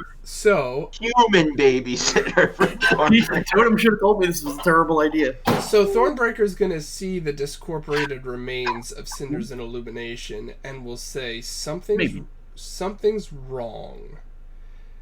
He had an unusual fondness for this spirit. He would not have discorporated it in his right mind. Is this one of your spirits then? It was one of our spirits. Thornbreaker said it was the first spirit to show us kindness in this territory. Wait, Chris, out of game. Is it like permanently dead, or did it just happen to discorporate? Like You don't know for sure, but it. I really hope actually, you got enough. Okay, it depends how much essence it had when it died. Right. It's been pretty chewed up. I have been regularly do feeding say it might come back, but I don't know how much essence it had left when it was. The point I'm making is the spirit has never shown us any aggression, and Stormbringer was fond of it, which leads me to believe he's either death raging or something's wrong. I am going to try to get the most recent whiff of Stormbringer that I can, and gonna start tracking. I'm gonna ship to Urshul, and I'll try to get his scent also. All right. Okay, it's wits plus everything. The main thing. We'll just do one person because otherwise it'll get crazy. Wits plus survival, plus 1 for your prime because you get bonus from your prime urge, plus 4 if you're in wolf form. Can I just do a teamwork action for because I think Dan's got a slightly better tracking roll than I do, so I'm just gonna. On this case, I'm gonna actually no, it would be able to get teamwork. So yes, you can. Remember, it's capped at a maximum of 5 extra dice from someone's teamwork successes. All right. So so there's no tracking bonus at your prime urges. There's no +1 that I said from prime urges, +0. But we get plus 4 right now for wolf form, you said? Yes, yeah. Yeah, Urhan. So I'm gonna do that. Wits is 3. Survival is 1, 4, 7 dice. Oh, hold on. Before you roll, sorry, there's actually no, there's no penalty to this action, not a problem. 3 successes. All right, so I add 3 to my roll. That's right. So that brings my roll to 13. 6 successes. Wow. Teamwork, baby. That's yes. So I'll note that down for the exception. Oh wait, I should have. I think I got a +1 on that I didn't incorporate, but it's fine. We Yeah, it doesn't matter. we destroyed it. You follow the trail. It's not that hard. Stormbringer does not smell of alcohol or drugs of any kind, but his trail starts out like he's blitzed out of his mind. It's veering around the place, it's staggering into stuff, crashing into like some of the bushes that have been partly cut away, bouncing off things. The further it goes, the more solid, the more sort of coherent the path becomes. But even from the beginning, there is no sense that he does not know where he's going. He's not wandering around randomly, he's going somewhere. And specifically, as you follow the path through the estate, and you realise he's heading. So, if you remember, so the estate's just in the lee of these hills, of the Cornwall Hills. Right. It's going out of the estate, up the hills. High ground. So you're following on, going at good speed, out of your estate, past some farmland. Thankfully, no one particularly around at this time, so you can nip through that problems. Through some woods, then up onto the actual hill, where although there's some woodlands up the side, there's a sort of swathe of it which is relatively open ground, grass. And then you start to get some spots of blood in places. It is Stormbringer's blood. There's no signs of struggle or anything like that. As you get there's a little bit of it's dry. It's not fresh enough for you to get a tracking sense of, but it's when you sniff it, there's something wrong about it as well. Like not wrong as in he's ridden or whatever kind of thing, but like the tissue damage, shall we say, within the flecks of stuff that have come down, and not from the damage that has obviously happened. You can't tell what the source of it is, but more like he's hurt in some way, and what he is bleeding out is like just already something else is wrong. Does it smell like how I remember Great Aunt Clara smelling? Like... there's also that he smells of glass and chalk. That's additional to the other wrongness. I do very say faintly that. I really wouldn't. He smells like how my dead aunt smelled almost. If you know what I mean. So up the hillside, and he's slowing down. You think from the tracks as well, and fresher. You can't be more than 10 minutes out, maybe less, from wherever he is. If he's kept on going, they're gonna come across my corpse. You circle around. I go wide. He turns to Harmonious Flame, and again he's still in wolf form, so he's speaking in first tongue. He says, "You with me?" I am also in a wolf form. okay. Johnny will stealth up. And again, I'm in Urshul, not Urhan. I'm gonna go in Urhan. Top of the hill. The smell of blood is stronger. And the other smells a little bit, but again, they weren't very strong in the first time, the glass and the chalk. You get up there and you can smell his blood, and you're casting around going, where the fuck is he? Looking along there's rabbit holes, wind-blown, wind-swept hilltop, looking out across the Blackmoor Vale, the patchwork of small villages and fields just rolling away towards further distant hills at the edges of the vale. It's a fantastic view up here, really, really nice view. But the smell of blood is strong. Where is he? Following the trail. He's not evidently here. As you guys you're fanning out, and he's not left the hill. You start to tighten your search pattern. Can I make a stealth roll just so if he's not in his right mind, he doesn't see me? Or anything? Yes, you can.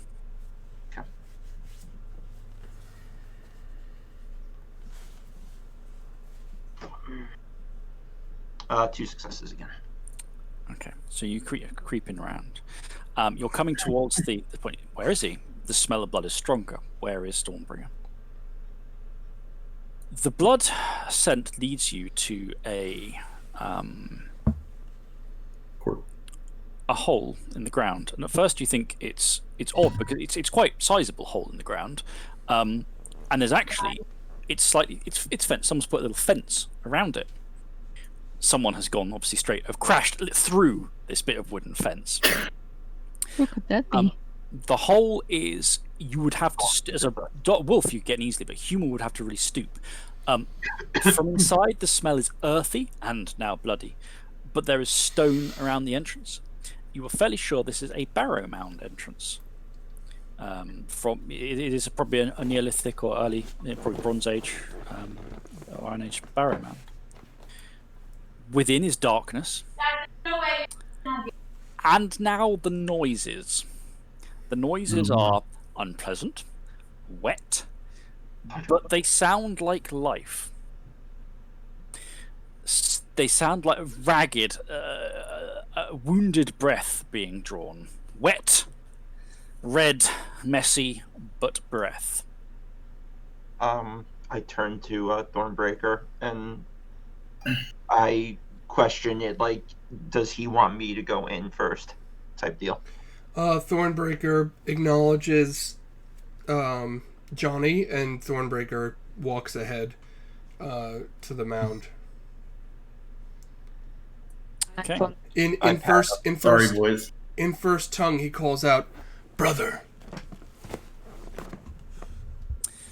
Okay. You step down to the mound. Thankfully, the darkness is not a problem for a werewolf. Inside is a very tight chamber.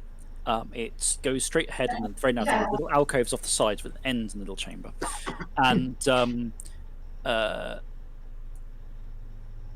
at the end is it's long since been cleaned and it's obviously caretakers. It's an old mound that was excavated at some point, but presumably the caretakers didn't splash the blood everywhere. The end of it is, there's not a seat or anything like that. The end of the end chamber is just almost like a ledge of stone in the wall there, and you can see Stormbringer there. He is partly kneeling, breathing heavily and wetly. Blood is just, he's facing away from you towards the ledge. Blood is just sluicing down from in front of him.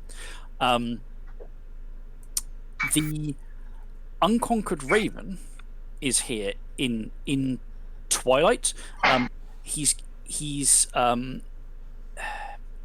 wounded, damaged, and the how would it have put him? It's no longer holding him. It obviously was somehow gripping him, despite not being a twilight being Stormbringer. How was Stormbringer holding on to the totem like that? The crumpled form is there. If you're looking. Spirits don't fall unconscious, right? They go comatose. They don't look like the spirit looks. It's looking dazed, maybe even unconscious, out of it, but it's not discorporated. It is merely damaged.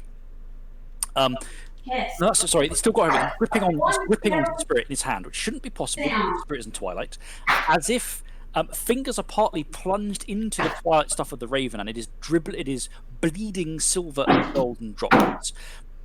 He's clinging onto it like his life depends on it. And you can see air in the energy of twilight around it is fizzing and fuzzing with the frequencies disrupting. The link between Stormbringer and the unconquered raven is somehow fluctuating. Something is channeling a lot of power through there.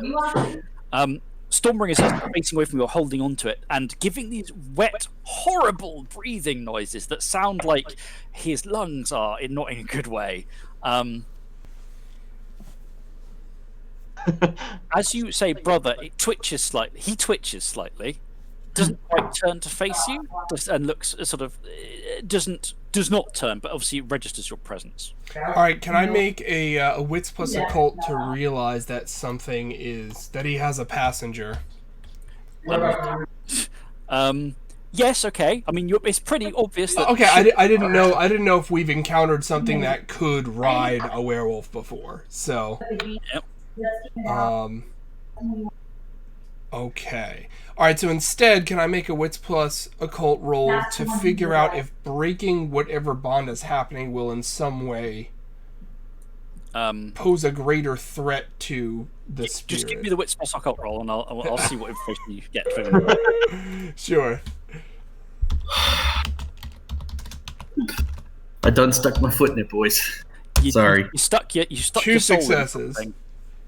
Whatever. Okay. 2 successes. He is clearly not. Stormbringer is not in control of his own body. Whatever he's doing is unusual. Spirits can possess werewolves. It's very rare, and it's usually done in a rather than claiming. It's done what Nanutari, spirit thieves, when they bodyjack people for brief periods of time. Everything that Stormbringer has done actually matches a Nanutari, a body thief hit. Right? They'd have to be powerful to do it to werewolf, but something has bodyjacked him. The difference to normal is this thing is the power coming through the totems. The totem and the totem bond. Something's going on there. Whatever's controlling him is not glued properly to reality. Maybe it needs the totem bond to keep going, or something strange is going on with the totem bond. Stormbringer tilts away from you completely again and brings both his hands in front of him, and now you can't see the totem. Or you can still think his presence. And there is a meaty crack.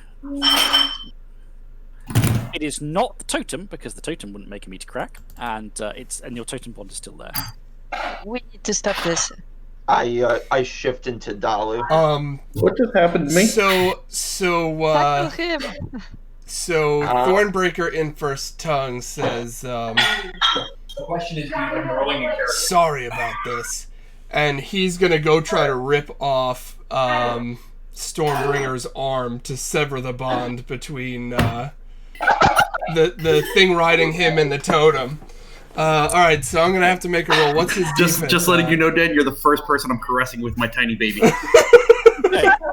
His defense is whatever Stormbringer's defense is, with a wound penalty of -3. Oh shit. Hold on. I'm in Dalu still or no? Yes, you are in Dalu. Okay, so that is a 4. Okay, his defense is 4 against your attack. Okay. I'm gonna use my last available point of willpower here. Oh god. I want to try to make this as quick as possible. Pete, why'd you have to drop the chainsaw, bro? We just chainsaw Stormbringer's arm off. You know, I could run and go get your wood axe. That would be appropriate. Worse things have happened. Alright, so that's gonna be 10 total dice. Alright. Oh, thank God this isn't me having to do it. No, if it was me, that so could trigger my death. five total damage. Oh, okay. I have 13 health, so it leaves me. And I'm gonna arm rack as the effect here, the tilt. Right, so let me check. Okay, so Rahu you gets go like an in. ignore How it. much damage do you do? 5 total damage. Okay, you grab, you rip, you pull the arm away. You obviously don't tear the arm off. You don't do enough. You don't do the ag damage needed to literally disarm him. You pull the arm away from in front of him. He comes round.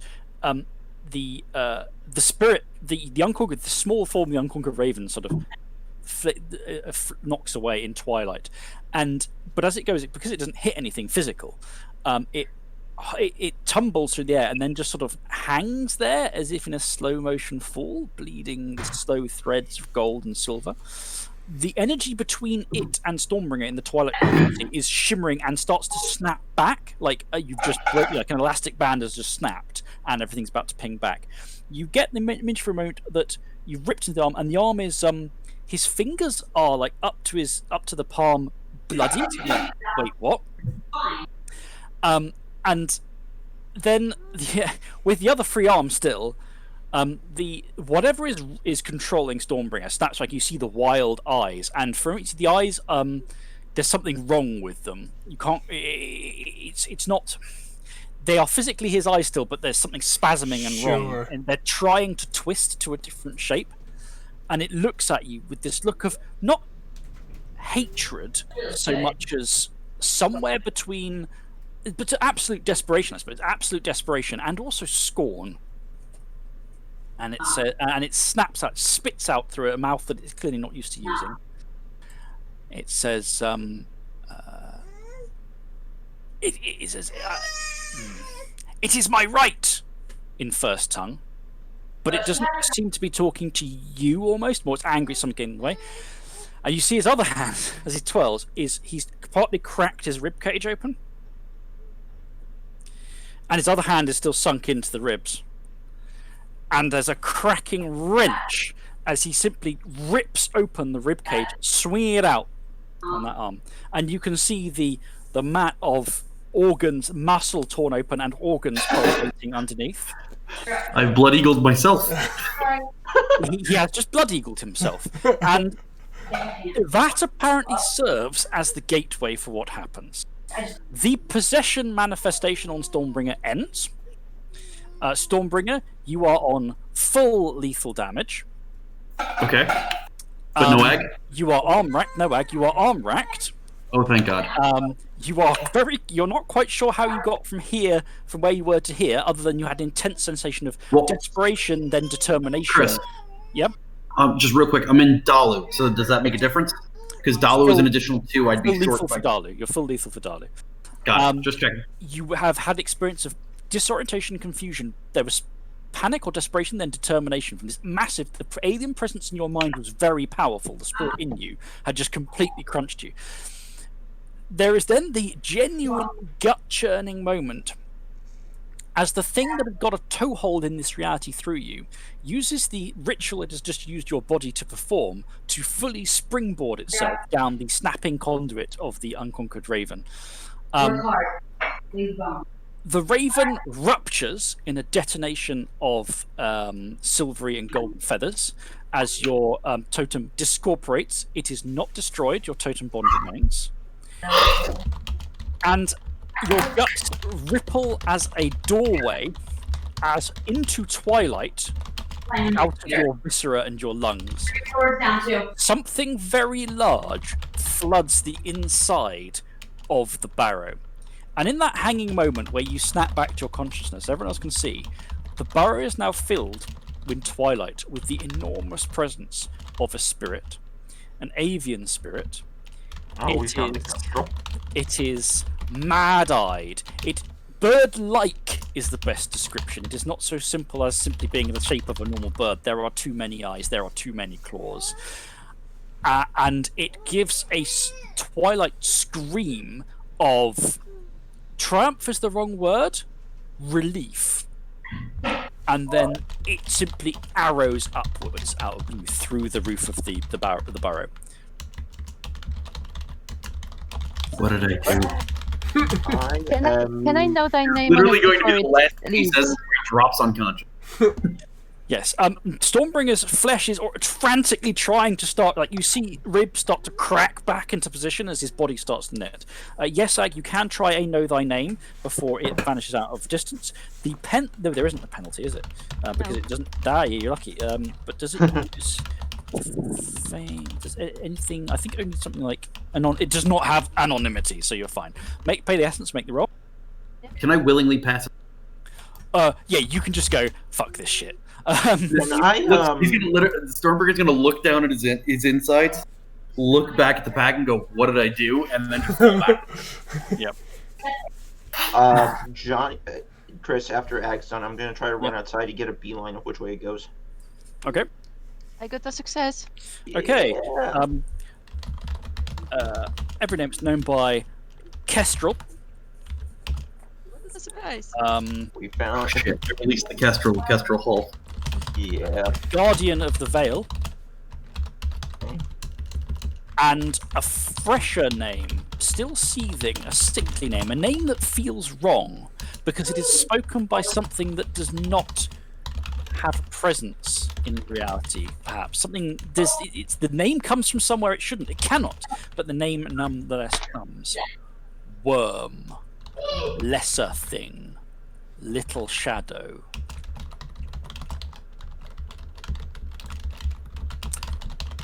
Okay.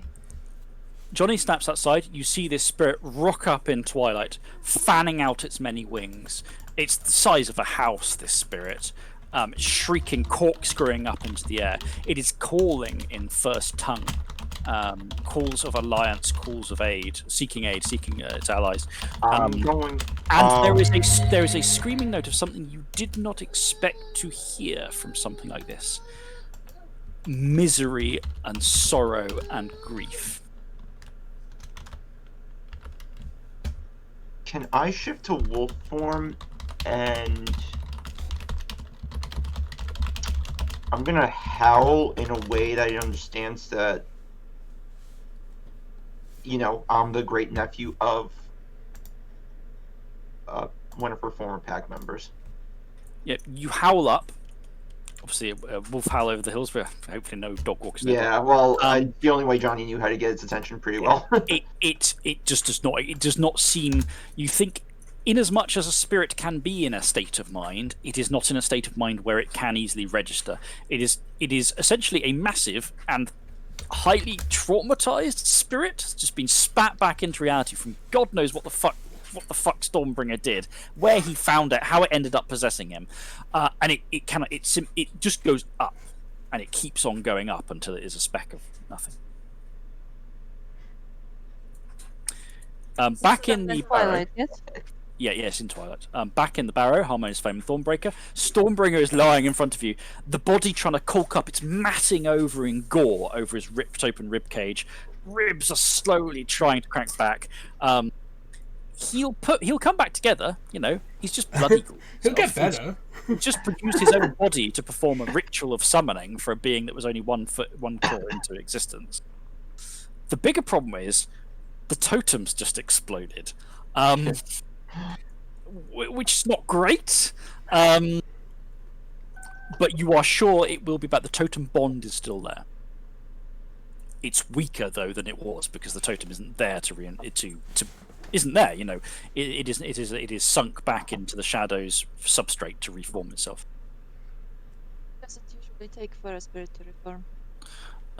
I can't remember. I think it's at least a few days. It's gonna take a while. Is there any way we can help it?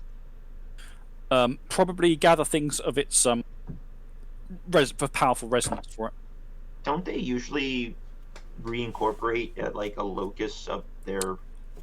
I'll have to double check the rules, but they generally relocate somewhere very symbolic or important for them, or a locus, or similar things, or sometimes where they are. But you know, it'll reform in the shadow regardless.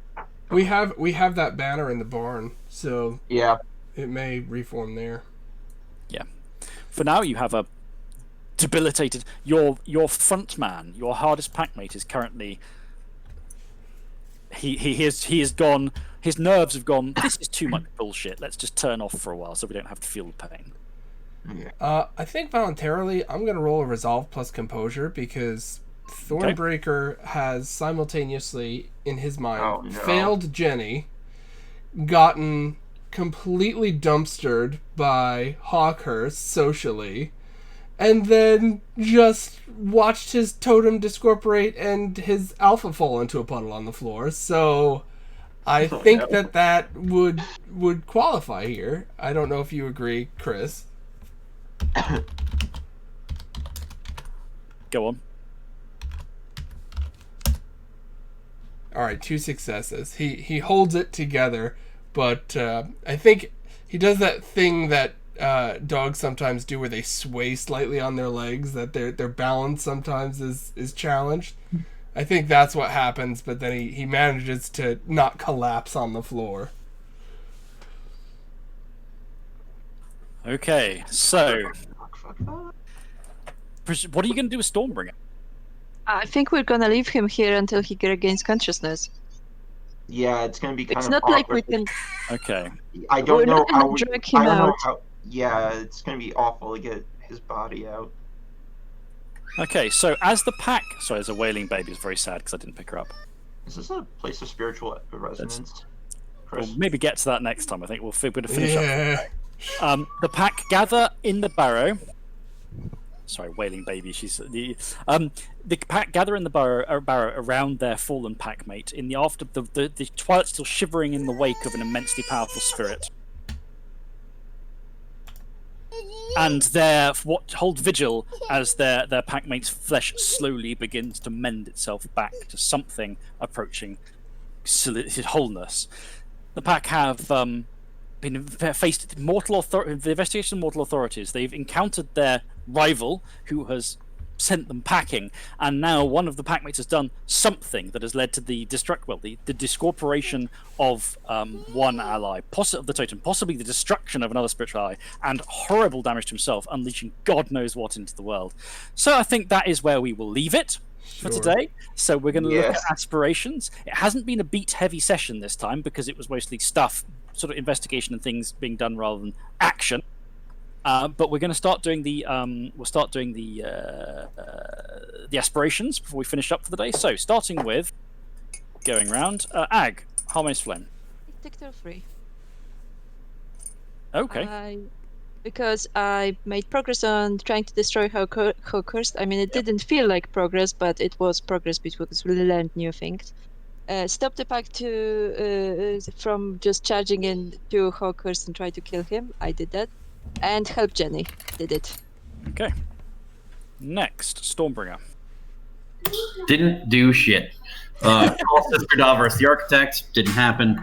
Remove the persons harassing Jenny. I wasn't involved in any of the progress towards that. And removing the architect's claim on the territory, unless you would argue that releasing the Kestrel is going to help weaken that, I would say I didn't hit any aspirations. Unfortunately, you didn't. You did a lot, but they weren't the aspirations. all you did was stick your dick in reality. No big deal. Yeah, you just crossed over beyond existence to a level of perception that almost no other being in time and space has ever encountered. So just a small thing you achieved. But you didn't do the important stuff, which is the aspiration. You didn't do anything you wanted to do. Thornbreaker, aspirations. The first one is free Jenny from the weird bond. I don't know if we've made any progress towards that or not. Not towards... No, there was actually, because you got the comment. Her situation is better than it was. Okay, okay. The second one was learn more about Hawkhurst and the Oozers. I think we did learn that he can ruin my day. And then the third one is earn more glory and or notoriety, and I don't know if we did any of that. No, I don't think so. I'll tell you who won. Someone earned notoriety, but it wasn't you. And Johnny. So Johnny's first aspiration is find a secondary locus in the territory, and he kind of feels that wherever spiritual force is being channeled into our current locus might serve as that. You did learn about some of what Hawkhurst's up to, which could be useful for that. Yes, I'll give you a beat on that. So just to interject quickly, the totem aspiration of growing the pack is what we've been doing, working towards freeing Jenny, such that we can do that. Does that apply? I will. I'll say no, because you didn't make much progress on it, if you know what I mean. Okay. And then my other two aspirations are eliminate Hawkhurst from the territory. We started making progress towards that with the research. And then the final one was to eliminate his influence on the territory, which I'm going to argue didn't really do. You made progress, but not towards the influence. So that is an XP for everybody. There are 5 beats left over. So you'll need quite a beat-intensive session next time to get an XP that time, but you pipped it over.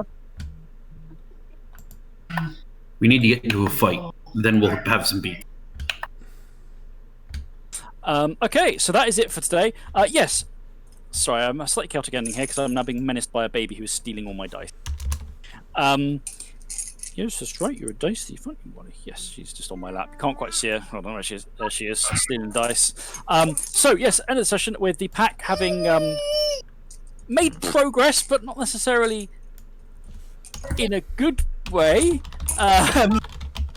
One pack member is in a bit of a state. Another pack member's in a bit of a state. And 2 pack members are trying to figure out what the fuck to do next.